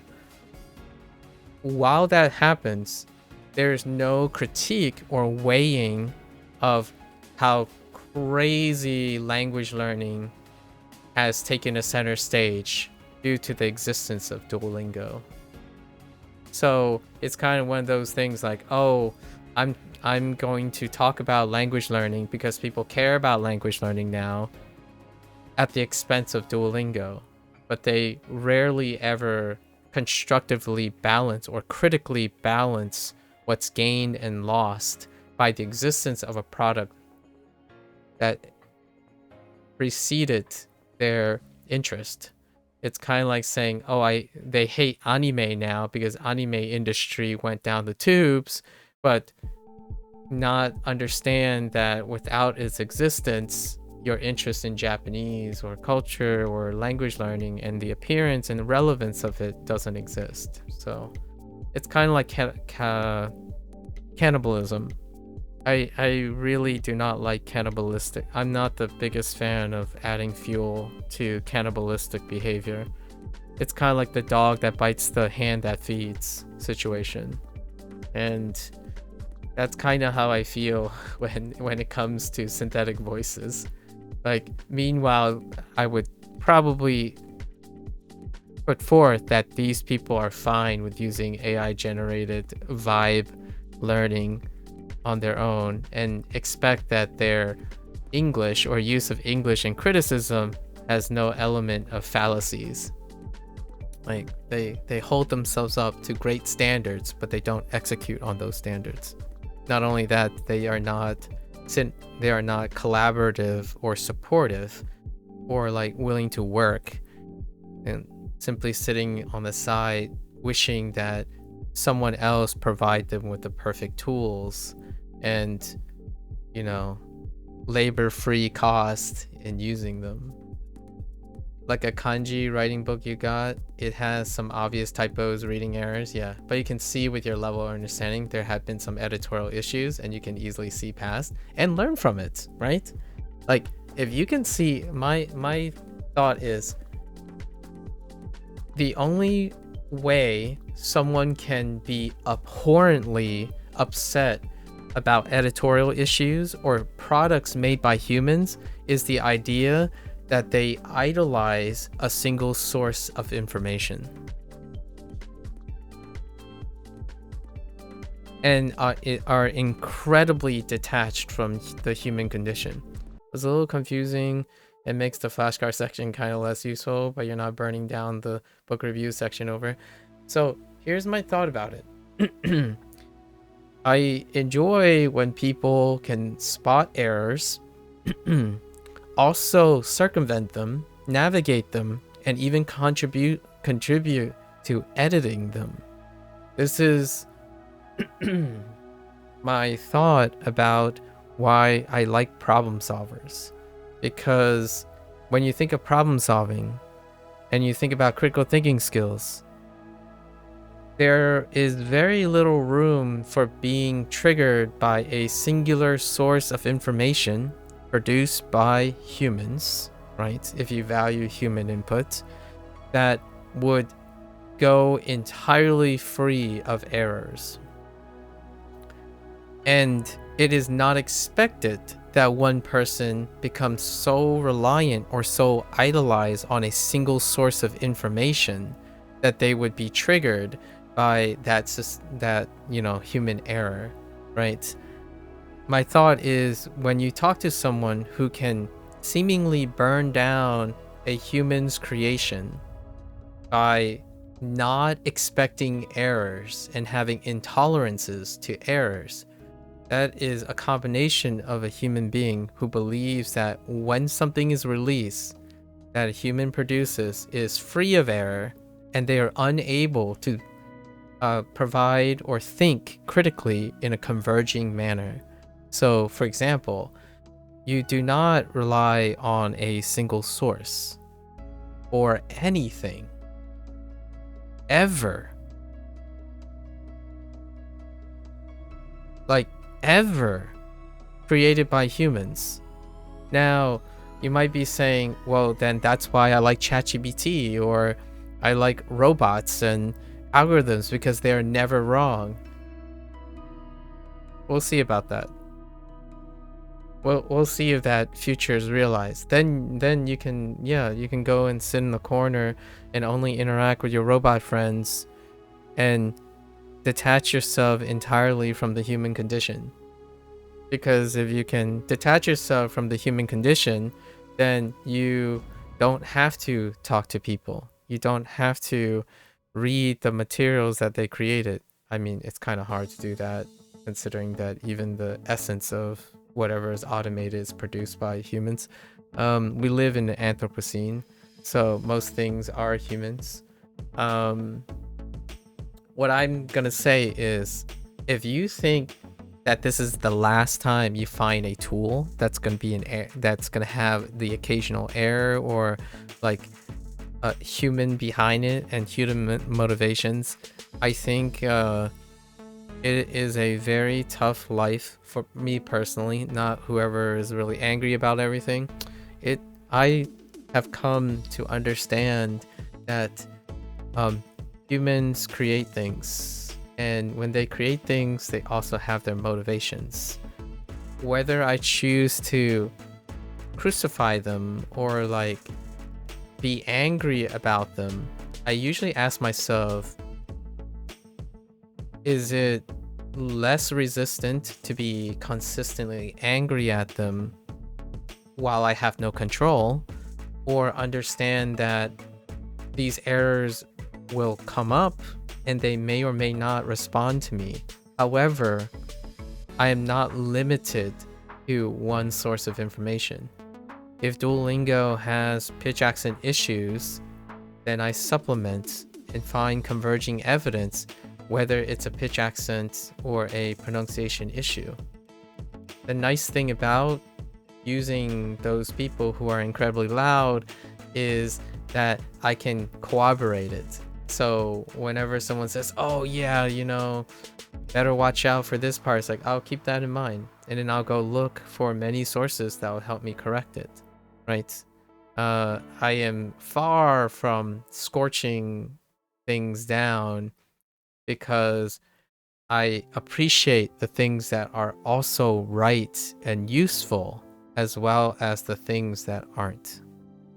I think being around individuals who believe that one wrong outweighs, or like a very smaller percentage of something that is quote wrong or disagreeable can overshadow all that is right and consistent or useful, is someone that I do not associate with chronically or even approach for very long, because it would, being friends or associated with someone like that, every wrong action that you make as a human being could be a reason, an opportunity for them to lash out at you or throw you under a bus.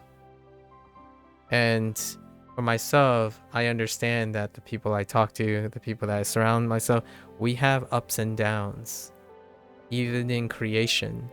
So the idea is it does present a correlation with professionalism. So when someone writes like a diatribe on a review page on Steam, and then they're like pulling up pitchforks and building a narrative that suggests that the entire game is worthless, and then you scroll through and 99% of the board are users who are currently using the thing and talking about the thing, something is amiss. If you are critical about various answers, others can criticize you for being myopic, right? Narrow-minded, short-sighted. And that's perfectly fair. Now, if that person is angry and they like come back at the criticisms, that's kind of what I mean. When you're hyperbolic about your opinions and you're selectively biased about your opinions, and you can't defend yourself when someone calls you out on your selectively biased opinions, it usually goes hand in hand, in my opinion. Not always, but it usually goes hand in hand. So if someone comes by, it's like, man, you know, like someone's trying to warm up to me or something, and they're like, man, I just found this error. Now I can't possibly use WaniKani anymore. It's like, I'm sorry to hear that. We're probably not going to be friends, but I wish you the best in finding the next thing that will meet your idealistic perfection bound satisfaction. I actually do the opposite a lot of times. A lot of times, actually most of the time now, in order for me to embrace human imperfections, I also know that I have to problem solve and quickly think about things. So like using WaniKani, for example, and Boom Pro, I'm not expecting perfection. I'm not expecting idealism.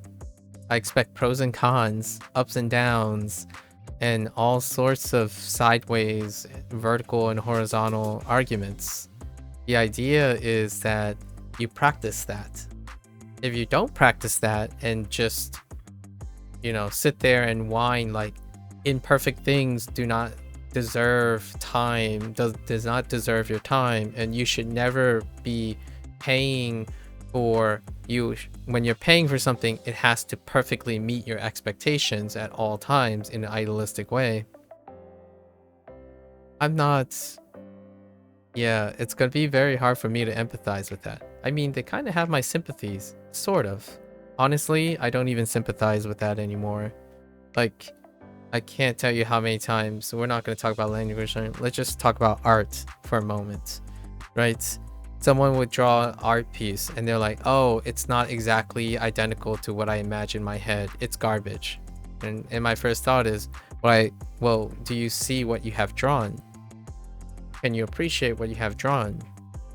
Because if you're constantly saying that it's either 100% or 0%, I mean, the only thing I could really reasonably tell you is that your life is going to be very disappointing if you're weighing on 100% and 0%, as opposed to like, oh yeah, 9 out of 10 times I get this. The other 10 times, let's work on it. Going back to language learning, that happens a lot, especially when streaming. The most common thing that I get each and every time is when someone tells me something and assume that it's 0 and 100. Like if I'm struggling on something, they're like, oh, there's no possible way this person knows any other information tied to that. So they would give me the answer and I'm like, okay, well the answer goes to 100%, I'm sure, but I'm missing the other 99% of the time. Like, were you here 99% of the other time? Like, do you know the rest? I would quote this thing. I think it's a meme. I don't necessarily think this is what Albert Einstein did, but there is like this short story that's attributed to Albert Einstein. And it deals with the idea that there was this like hypothetical situation where he was in a classroom, right? I don't know how true this is. Internet information, right? Internet information. But there was a scene where at one point in Albert Einstein's life, he was writing on the board and he was doing like, I don't know, factors of numbers. So he spent a lot of time writing all the factors and then suddenly he made an error. He made a singular error on it. Then the entire class noticed and they started talking about it. And he made a quote along the lines of, it's interesting.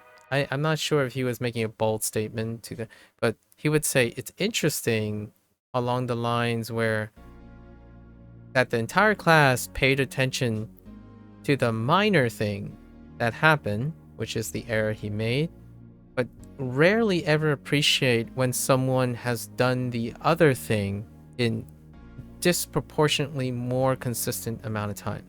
So like going to SRS, for example, knowing that you have spent, say, a 2-hour session and you were able to get, let's say, an 80% on that.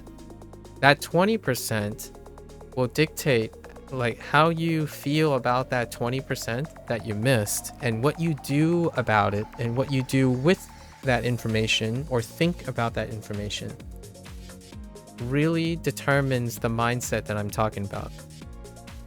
You not only can learn from the 80% that is working, you can also learn from the 20% that isn't working. Now, most of the time, people believe there is nothing more to be gained from the things that they already know. That's a tough one. I don't have to sell you that. It's very difficult, I understand. But the 20%, now there's a difference between complaining about it and then proceeding to do the same thing and hoping the 20% resolves themselves, which is an exercise in insanity, of course, that classical idiom. And alternatively, finding a solution that is not your own, like encouraging yourself to not know the nature of your errors, because the errors is so negative that instead of looking at it as an opportunity to learn and constructively criticize it, it's a point of avoidance. So whenever like I read these reviews on chastising and criticizing with one narrative, which is to break down the product's merits, they don't address the merits.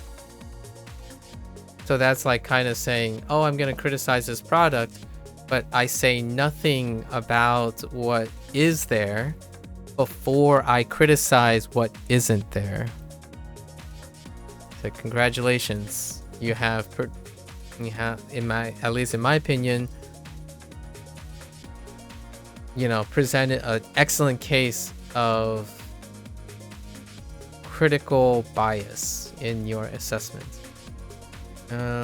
Yeah, you don't know about ChatGPT. Admittedly, it's pretty weird to show thus as the reading for the month of August, but you just let it go as a clerical publishing error. Thus as the month of August?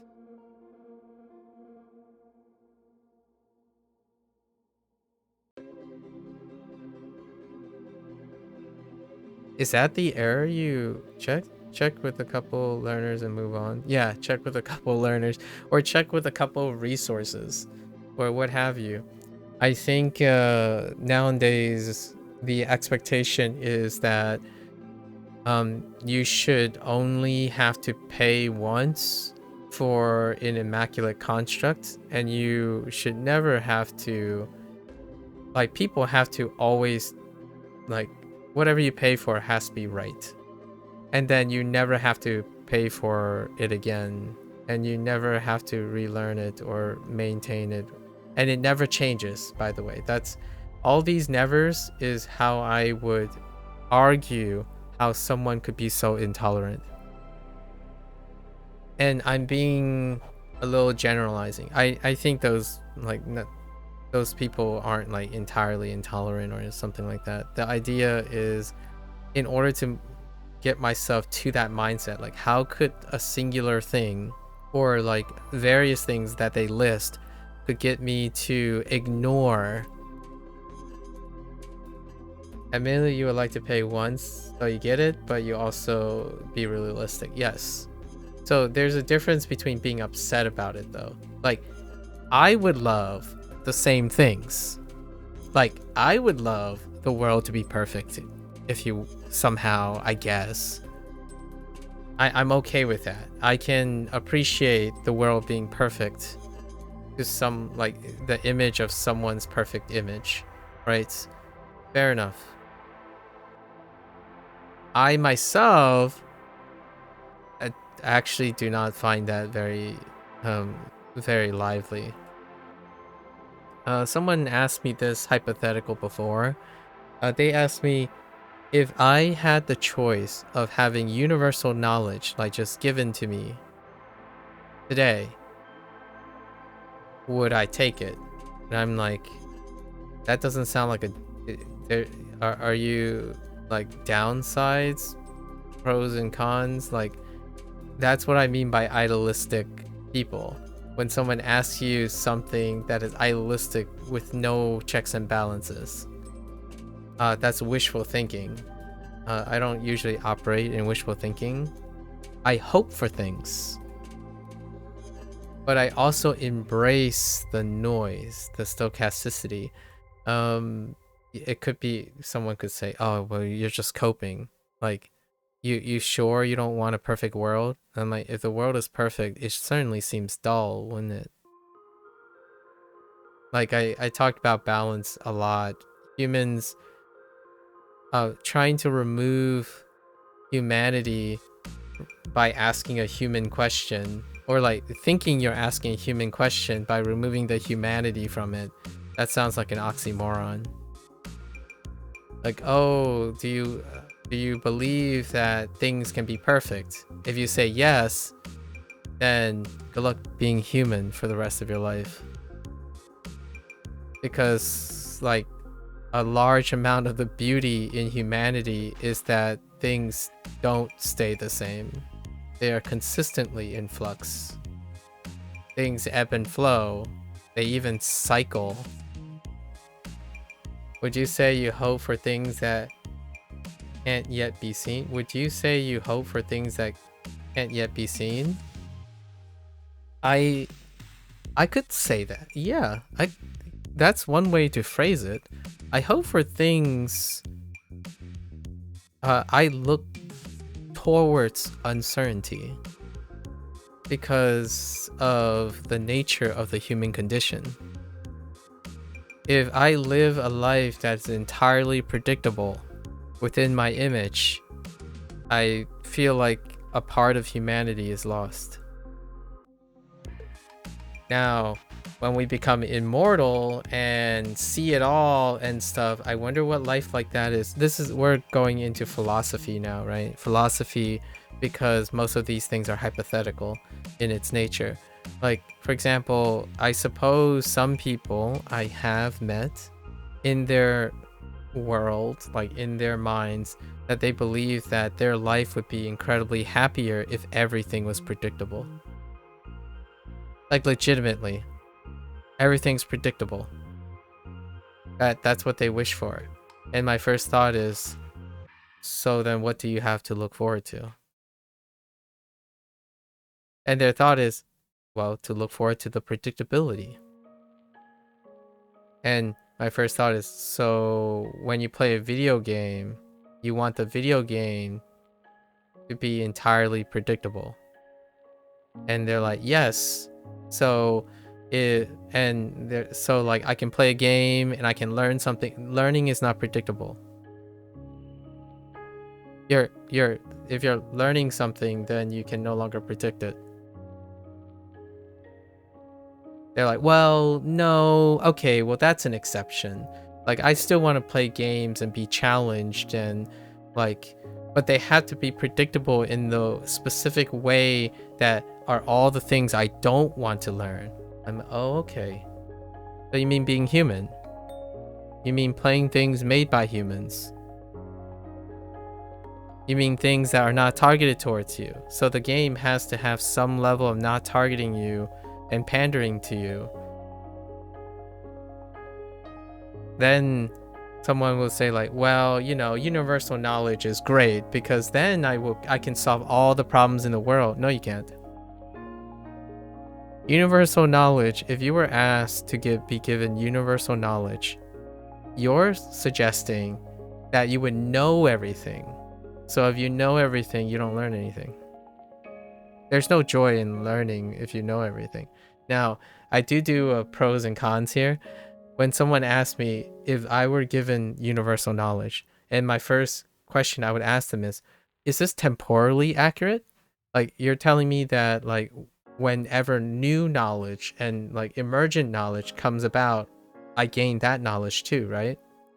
And they're like, oh yeah, sure. They didn't consider it, but the idea is if you were given all the knowledge in the world now, tomorrow you won't have all the knowledge in the world, right? Because humans are linear creatures. So if you have all the knowledge now, it would change tomorrow, right? And then we'll say, okay, say we get universal knowledge all the time. My first thought is, the philosophy would be, then what is the human motivation to live? I'm not trying, like, here, I don't know other people's meaning of life, right? Like what they want to do in their lives, like what is it that they want to live. For myself, gaining universal knowledge is removing my motivation to live. So nowadays, I'm not like, what I'm trying to illustrate is you don't have to desire something logically. You can desire something irrationally because you are human. You can also dislike things irrationally. It's all right. It's okay. That's one of the elements of humanity. So in no way am I saying people are not entitled or have the privilege to express their anger when Duolingo triggers them, you know, with a mispronunciation and whatnot. No, they should know those things. They should become aware of those things and understand how they can constantly make themselves better. Like, if you're not into that, that's perfectly all right. You can wait for the world to provide you with something a little bit better than the last thing that you want. For myself, I think time and time again, the answer that I give to people is that I make it work because that's what's worth living. If I think that there's no change and everything is always pandering to me, how will I ever get older and grow as a person? I mean, some people are so distraught about uncertainty and the nature of the human condition that they prefer that everything stays static. And whenever I ask them, okay, then what would you do every day? What would you do every day? And they would say, oh, I'll play a video game and get better at a video game. It's like, but if you can predict everything and everything stays the same, you can't get better at a video game. Like, that's a paradox. So the thing that I often think about, and this is to encourage people to be happy in their lives. The idea is the things you want to stay the same. You're not interested in their uncertainties. So whenever someone says, I wish my life stayed consistent and always the same, they're talking about like their sleep being consistent, their breathing being consistent, their health being consistent, the things that they are not interested in. They are not interested in those things because they need those things to live, but they don't want them to change so that they use effort for that. So the question here is, all right, so you want some things to change and some things don't change. You like the uncertainty of the things you want and not the things you don't want to change. I get that. And now we come back to the very first essence of the human condition. The human condition, or like a meaning of life and stuff, is things that consistently largely stay reliant due to practice and sturdiness, and then things that are uncertain. And it's oftentimes, in my opinion, those when they describe the things that they want to do in life, enjoy and desire, they have elements of uncertainty. Without uncertainty, you aren't learning anything. You might be thinking, well, wait, of course there are things you can learn that are uncertain. Oh, really? So if you're certain about something, what did you actually learn? I imagine there is someone out there who is a philosopher or something like that, maybe even a really well-spoken person who can educate me and help me appreciate that a life of certainty is something that leads to vast learning. Then I would be okay. I would be more than inclined to think that living in a perfect world where everything is perfectly tailored to you and they're all targeting you, they feed you and tell you what to do and what to feel like, which is the whole algorithm thing concern. I wouldn't mind living a world like that, I suppose, if I can find a way to do that. For myself, when I get online and someone feeds me exactly what I want to hear, exactly what I already know about the world around me, it feels like drifting. Like I'm drifting along, which is the description that I have basically described to, I would say, more than 50% of Gen Z who are chronically online right now. They feel like they're drifting in the world because every single day they are perfectly satisfied with retaining exactly what they have already learned and try to maintain and do the exact same thing with small incremental changes. Sometimes small incremental changes. A lot of times, zero. Because they have no passion for living or no passion for learning anything. And when I see an error, I see an opportunity. So I both expect errors and ignorance in myself. Like I get up in the morning and I look forward to the things I cannot predict. And the things that I want consistent, yes, certainly there are things I want to be predictable. rejecting part of the equation is like a zero-sum game here. Humans are not particularly happy when everything is predictable. And then humans are not particularly unhappy or happy when everything is unpredictable. So that's kind of the idea. I don't know what's going to happen when, you know, AI or something takes over, where there's this hyperpolarization of expecting that it is always right. Like for me, ChatGPT has taken the place of human conversation. Like it's to the point where I wonder what happens when someone learns. I already feel this, by the way, in the last 2 years of language learning. This animosity when someone comes by and hear me pronounce like something in the wrong pitch accent, where I make an error and they're like, you know, this is the right one, right? You're wrong. I'm like, okay, I can be wrong. I'm learning something.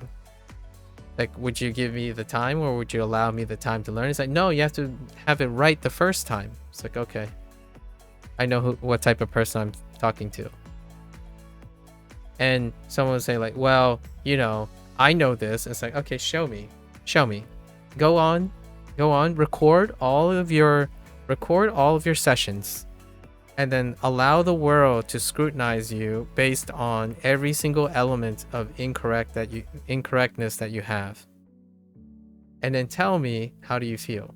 Because what that does is it creates the unpredictability of interacting with another human being, or seeing another human being interact with the content that you presented. When you tell someone, it is easier to correct someone else not knowing their consistencies than seeing your own inconsistencies by pretending they're not there. Like, oh yeah, I know this word. And before I sit in a session with them and I'm like, hey, this word came up yesterday. What do you think it is? It's like, well, can you write the kanji for me, please? Like, well, I can't write the kanji. I haven't written the kanji before. It's like, exactly. You think you know, but the thing about being human is your memory is kind of always changing. That's one of the natural processes of humans. And also, humans provide other humans completer, bigger pictures of everything. So when you think that the world has to fit your perfect image, how can you be so sure that your image is the perfect image? Right? It takes a lot of arrogance and hubris to feel like life is most exciting when it's all within your predictable understanding. And this is my admission personally. I am biased against that because my motivation, others may feel like it's the scariest thing they've ever done. For me, talking to someone who doesn't have my same thoughts and my same ideas is why I get up and talk to people every day. That is my solution to my social anxiety, is knowing that one of the most beautiful things about being human is having the capacity to interact with another human being. They will pronounce a word different from me, even if we both know the same word, and even if we both have this, we could try to mirror each other. That's great, but it's usually close enough, right? I mean, unless it's a clone of myself, I'm gonna be saying if you pronounce any of these words, their tone, their tenor of their voice is going to be different. So you have to admit, one time you thought you made a mistake, but then you realized you were wrong about making the mistake. Or, oh, that's kind of funny. Someone Someone once told me if I make a mistake, that's the start of a bad habit. Or that's kind of what they inferred.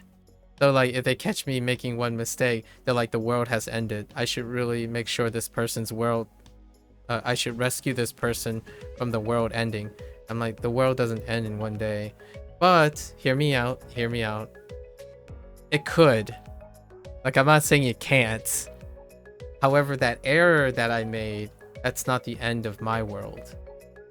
The other person, being like benevolent and grandstanding, thought that they were saving me from a lifetime of the butterfly effect into the worst habit of all time, because they believe they lived it and they managed to overcome it.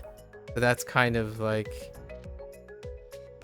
the situation I feel I get myself into whenever I do something that's disagreeable to someone. I talk about Duolingo. Every time I talk about Duolingo, something disagreeable has to come up. And my first thought is like, well, let's tackle it. This is why I'm talking to people. Like, can you explain to me why you hate this thing? And then may I ask you what are the things that work? And then they would say, like, a lot of times they would say nothing works. I'm like, so if nothing works about this, why are millions of people using it? It's like, well, that's because the millions of people are dumb and they're ignorant and they got brainwashed to using something that doesn't work. I'm like, oh, okay. I guess I'm one of them. How dumb and ignorant am I now?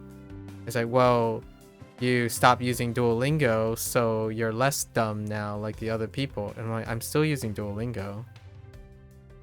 It's like, no, you don't stream Duolingo anymore. It's like, that doesn't mean I don't use Duolingo. That's my version of someone who perceives the perfect world in their own image. They only believe what they see, and they only believe in what they want to see. So oftentimes when you talk to someone like that, they only project what they think is correct. They rarely ever listen to the other person. It happens a lot when someone says like, oh yeah, you know, did you quit this forever? And I'm like, well, I didn't say I quit this forever, but thanks for asking. I still use this. It's like, oh, well, you know, I don't see you doing this anymore. It's like, I understand. Like, I'll be back with it, or it's in the background. And they would say, oh, okay. And my earnest feelings about this is I was hoping that they understand that, you know, it operating on simply what you can understand and not listening and growing from interacting with other people, that is living in your own echo chamber. Like, my first thought is, oh, okay, I need to understand this, so in the future I'm not triggered every time someone assumes something about me, right? That if I stop doing something behind the frame, it doesn't mean I stop doing it. So I get to practice explaining that. Mistakes are definitely a big one, where the moment someone encounters a mistake, the world like ends. And it has happened even with very intellectually astute people that I've encountered, for sure, where it is emotionally intolerable to them. Like, oh man, this person made the same mistake again, and they would say, oh, it deals with this specific word. And I'm like, the mistake that I made isn't because of this word. The mistake I made is because I make mistakes. Like, what I mean is, someone would say, oh, you got this word wrong again. So they happen to be around and they witness that I got this character that I'm working on, you know, working on solving and helping. They're like, well, you always get this word wrong. It's like, it's difficult for me. So you'll see me make multiple errors. But do you think I'm making the same error? And they're like, well, no, you just got it wrong. So technically... And my first thought is, yeah, exactly. You don't know if I'm making the same error. Like, if you know, let's say we forget this character right here. if you get it wrong the first time and you assume that you're doing the same thing, then it would be the same error when you get it wrong the second time. It would likely be the same error when you get it wrong the second time. And even then, it might not be the same error because it's the second time you see it. Then it's the third, then it's the fourth.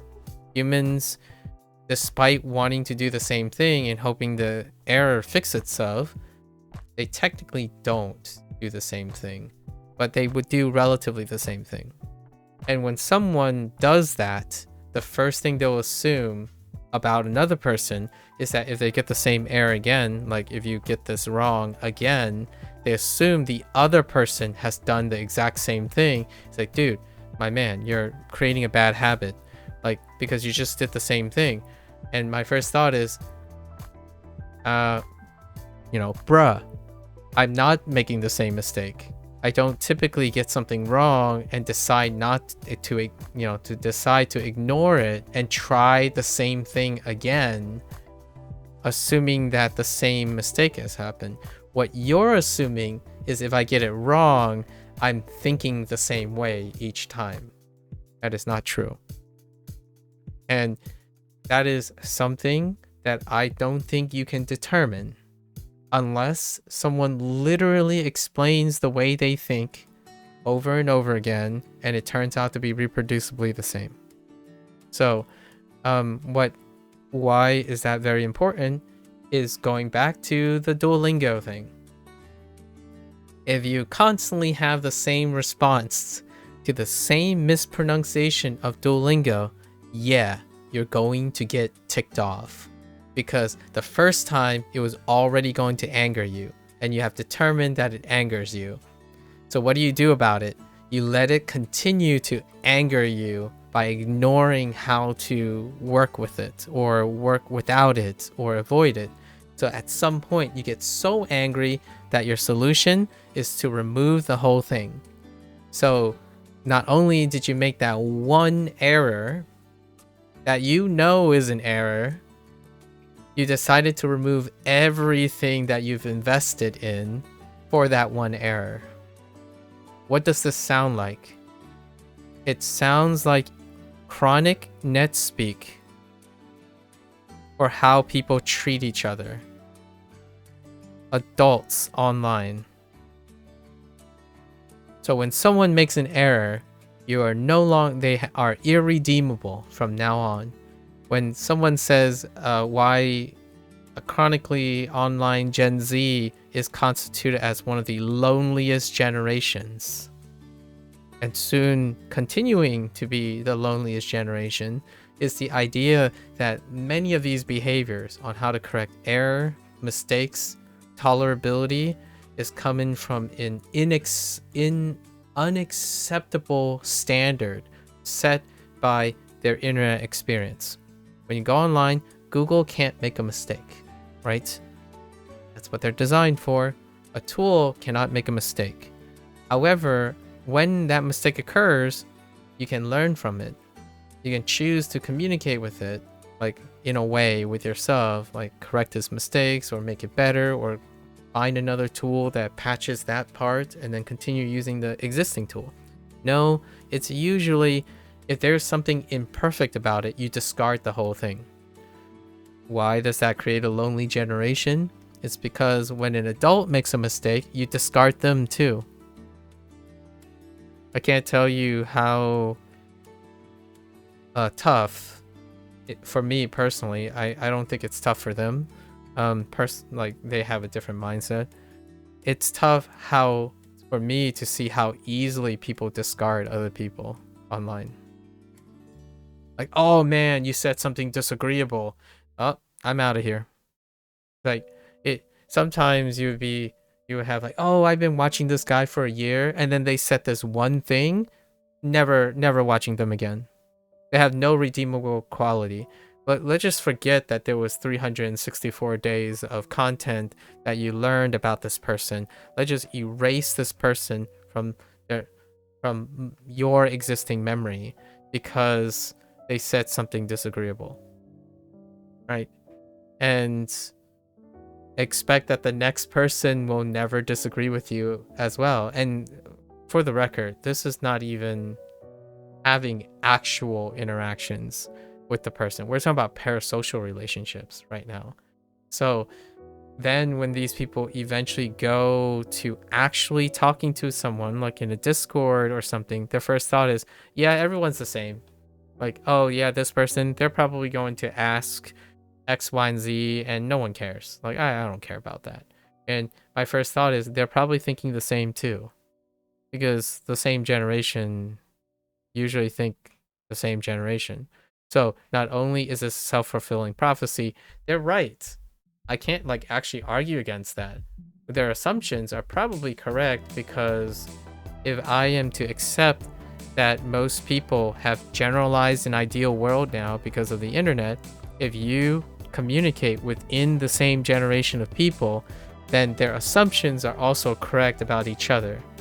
So you get these comments like, everyone is an introvert. Okay, what does that even mean? Well, everyone is an introvert is a euphemism for it's all right to have crappy communication. Everyone sucks at communication, right? Crappy communication, and it's acceptable because everyone is that. Like, okay, well, I can tell you that my life, I have been acquainted with largely introverts, like number one here. And the last time I checked, I don't necessarily think I have crappy communication skills. And I also don't think that I don't want companionship. In fact, a lot of times that's where I first start. When someone says, oh, everyone's introvert, they hate people, they don't trust people, and then social anxiety makes it even more difficult, so then it's even harder to build the trust. And my first thought is, do you want companionship? Like, well, I've learned to accept my introversion, so I don't need companionship. And I'm like, okay, then why are you complaining about crappy communication? Is there something that's bugging you about being a loner, being in solitude? Because that's very difficult to say you don't care about companionship if you're complaining about communicating and interacting with other people. So then we just wrap it back around on these tangents, let's bring it all together. The idea is, it's nice to be able to see mistakes, learn from them, characterize them, or first characterize them, learn from them, and do something with them. So when I saw all the things that were true about people's conversations about Duolingo, I used it. I understand the nature of it, so I'm able to discuss it. So whenever someone says, oh yeah, you're a Duolingo shill for using it, it's like, what makes you think I'm a Duolingo shill?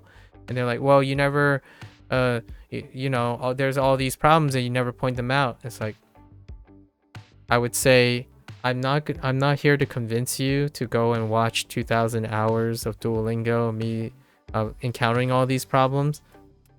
But I suppose if you really want to know if I did it, you would have to watch those 2,000 hours. And I can assure you, I agree with you. All those errors exist. And their question is like, so why do you use why do you continue to use Duolingo? The other 2,000 hours, actually probably the 1,900 hours of the 2,000 hours are probably the other reasons that I have used Duolingo for a year. I, again, would not try to gaslight you that you need to watch all those 2,000 hours. I'm going to tell you now that 90% of the time, it's not the errors that you're talking about. Those errors do exist in Duolingo, and they do take up some part of my time. But I also know how to appreciate for what is all there, not simply the things that you think are the most important. Sometimes when you step back and think about all the things you can do, introversion might not seem so crazy either. talking to a person may be redeemable. If you quantify people by how unredeemable they are, I assure you, to some extent, ironically, I could say you're likely going to be unable to ever appreciate humans for a very long time. Because you sit there and you count and score people based on the existence of imperfection and mistakes. And if you're wondering why that is important, those same people do the same for themselves. So when they go and make an art piece, the first thing they're going to see are how all the mistakes outweigh probably all the things that they do. Whether if it's all crappy, it's really hard to tell. When I see a piece of artwork, I can tell you that I can describe a lot of things, and the first thing they would say is, oh, it's all the mistakes that they see. And I totally get that. One can grow from that though. One can become tolerable about that. One can even embrace that. Nowadays, whenever I do art, that's kind of the thing. But imperfections and playing into the imperfections are like, that is the most human thing that I can possibly think of. Now, when it comes to language, I don't know.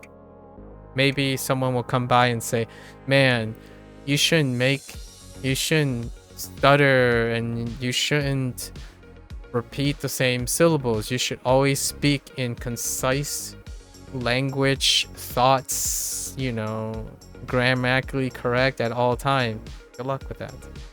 I really do hope that you find someone who is eagerly stringent and critical about most things. That is definitely maybe there's someone out there. For myself, like, that sounds really tough. If you're tough on yourself, I'm not surprised you're tough on others. And it's easier to dismiss others because they're not you. Pretty tough, for lack of a better phrase. Yeah, realism is where I pave. A lot of times when you're talking about realistic, I make this joke, this TLDR, quite a lot. If you think I'm optimistic, for example, then the likelihood is because the person I'm talking to is pessimistic. Pessimist. If someone thinks I'm a pessimist, a lot rare, I would say 20% of the time, 80% of the time is this situation, then I'm likely, that person is likely optimistic. But the reality is this is relative, because what I'm actually being is realistic. The thing is, realistic is in between optimism and pessimism. So whenever someone is pessimistic, relative to realism, I would be optimistic. When someone is optimistic, then relative to realism, I would be pessimistic. And I say this quite a lot when someone says, oh yeah, you're a very positive person. And my first thought is, I'm a very positive person because it's likely that relative to you, I'm more positive. Now, the question is, does that make me an optimist or not? I am an optimist to that person. Relative to someone who is both, relative to a person who's optimistic and who's pessimistic, I would be seen as in between. So if I took an optimistic person and a pessimistic person, and I would have a dialogue within a 3 group, between 3 people, I'm probably in the middle of the 2. Right? The reason why that is true is because humans have the capacity to look at something positively and look at something negatively. The internet can make you think one thing and one thing only. I like errors. When you make an error, there's no value in it. When you get something correct, there's no additional value in it either. It's crazy to think that you fail to appreciate all the things that you can do over time as well. It's like a double whammy. You have people who do great, like so many things, and they learn to forget how to appreciate it. Like playing a 99. My personal one that I usually use is TLDR. When a game has a bad ending, the people that I talk about, it's a bad game. That's a litmus test. So if you want a TLDR on a litmus test, ask yourself, when you have a bad ending, are all the bad ending games that you play are bad games to you? It's a hot take, so it's one of the things you can test.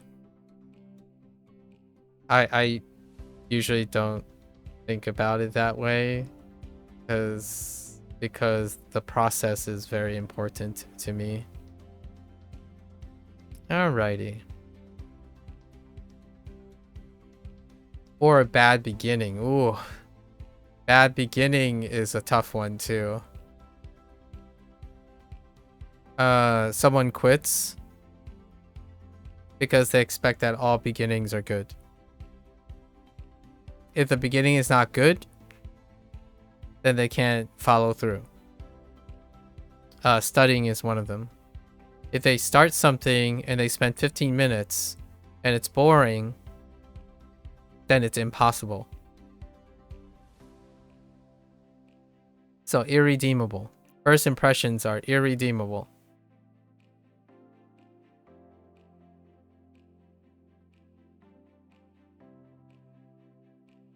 It kind of, this is coming off as a little bit victim blaming, so hopefully I'm not hurting, I'm not like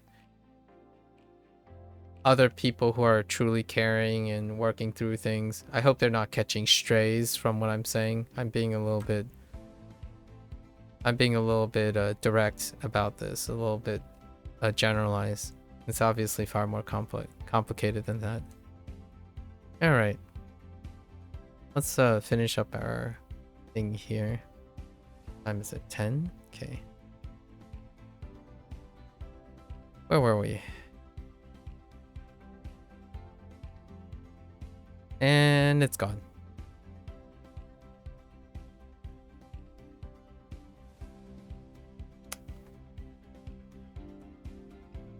It'll come back to me soon.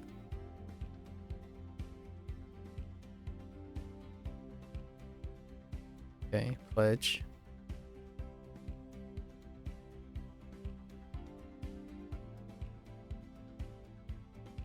Favor.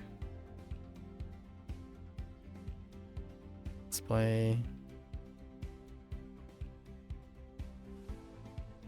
Aim. I paused a bit on aim today. Burial. Eyebrow. Alright, what are our mana keywords? Shogun.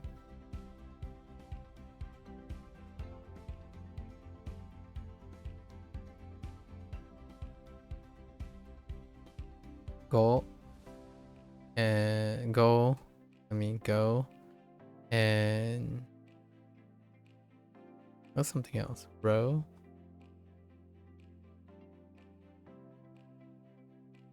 Cake.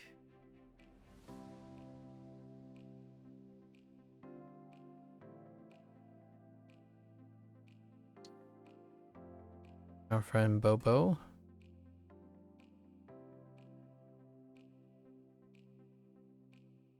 Shiu. And Chitsu.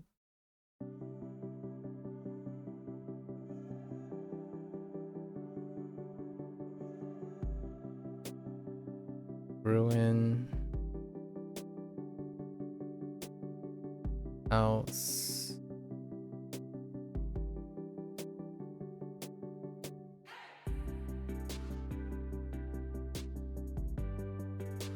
Mo and Doggo.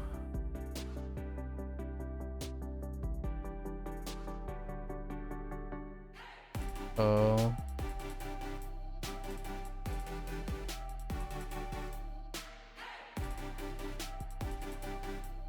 Hater.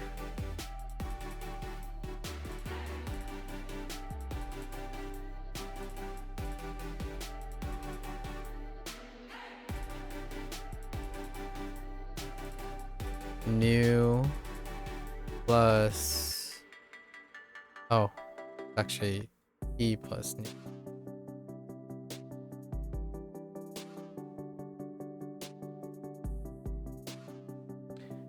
I don't know if you're still here, but have you started playing Makotabi? Dude, Makotabi is fun.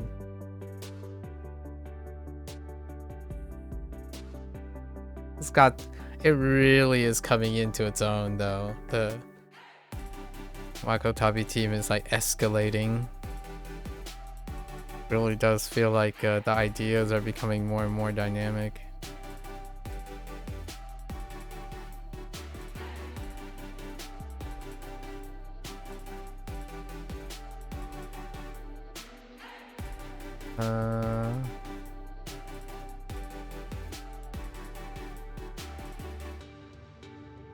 Oh, soon. And June. No, but you think you might start it this week. They got more complex over time. Like in the beginning it's like training wheels, you know, like from a development standpoint. But man, the later ones, like I hope they keep pushing the envelope. Like it gets more and more complicated.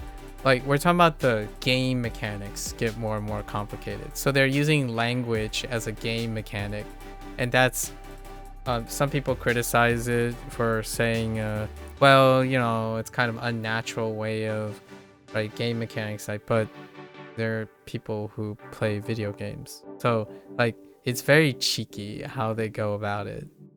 Like there's game jokes in the language, which is funny.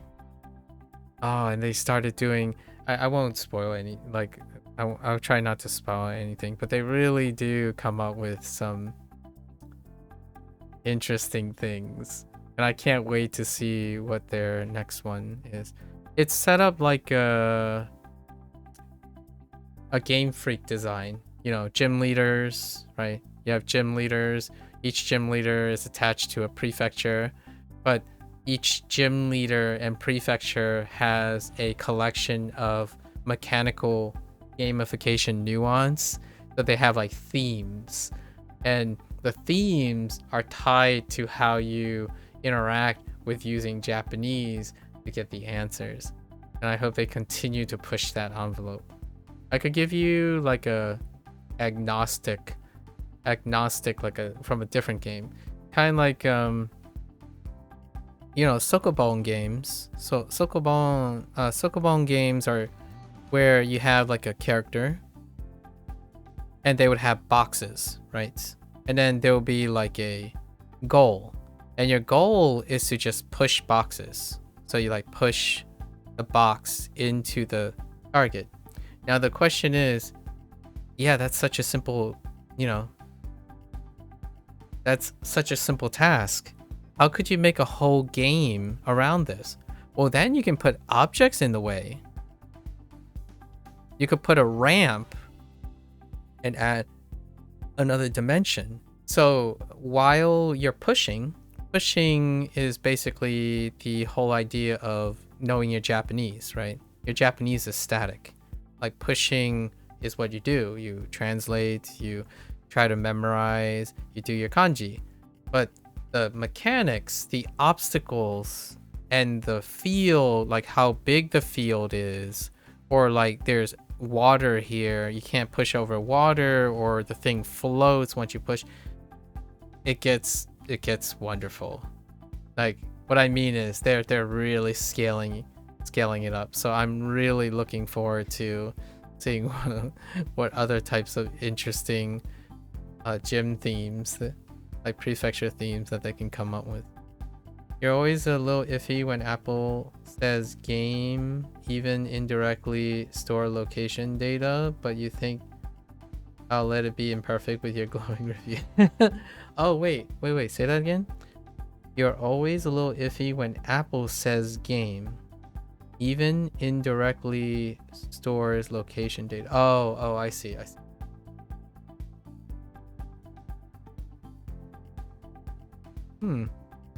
didn't think that would be something that Apple have. I could kind of see it actually. All right, so we have one. There is Steam, Beth. I'm not sure if you're completely attached to a mobile device, but I guess Steam is an alternative. I don't know, that changes the whole location, stores location data situation. Alright, and this is gonna be one. One is always gonna be one. Done.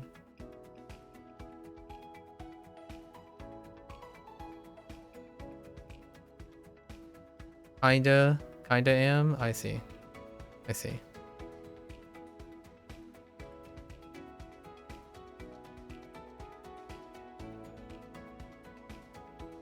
It's lovely that it's mobile compatible.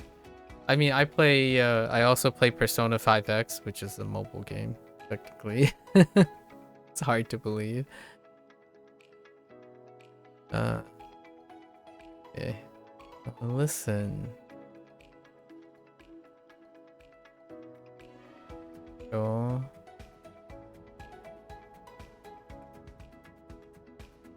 Sexy. And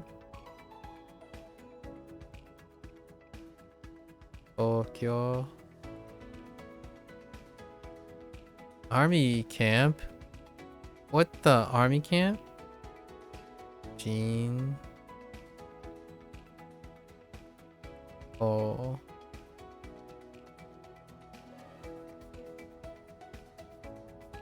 Ring.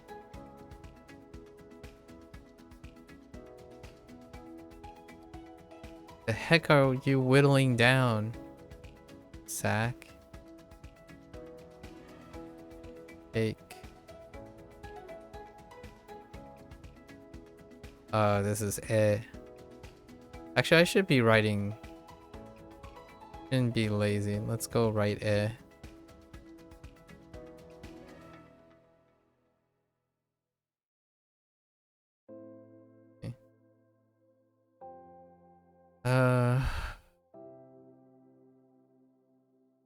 Cake.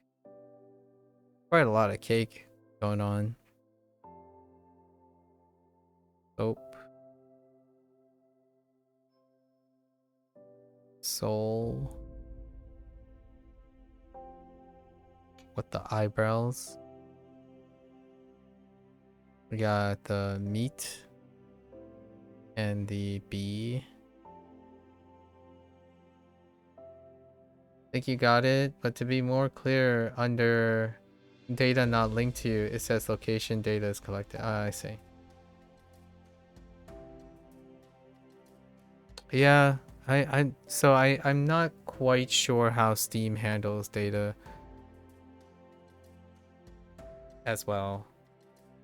But yeah, I understand what you mean by location. I don't know how Apple handles that, honestly, but it's kind of tough to think about tech corporations not collecting your data. However, if you're sensitive about that type of thing. All right, let's do read. Okay, so show, shine, yo, ro, fishing, punish, oh, return, no, recruit, shu, shitsu. That's fine. Tenacious. Rui. Ace. Oh. Rumble. Model. No, not model. Model return. Oh. Confidence. A. Resist. Inu. Sick.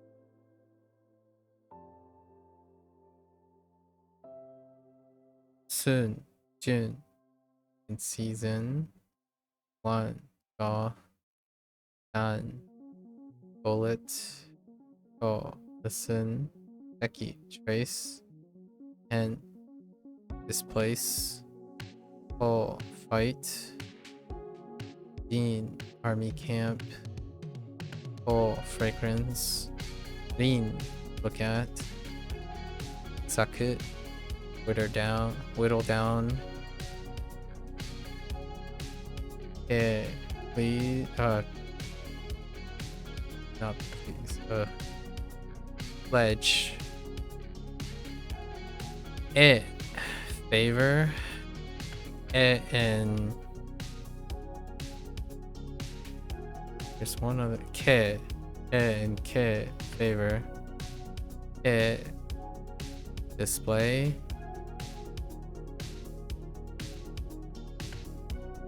So. Aim. So. Barrier. Me. And B. Okay.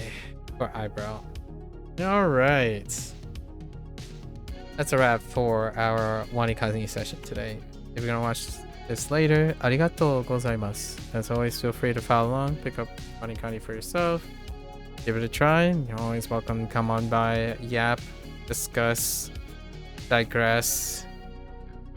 I have a lot of things to say. And usually prep something to say each and every day. Always welcome. So until next time, 皆さん、またね。見てくれてありがとう. Right. See you guys next time. Thanks for watching. I'm gonna stretch, walk around, do a few squats and push-ups, and I'll be back for Boom Pro. Thank you.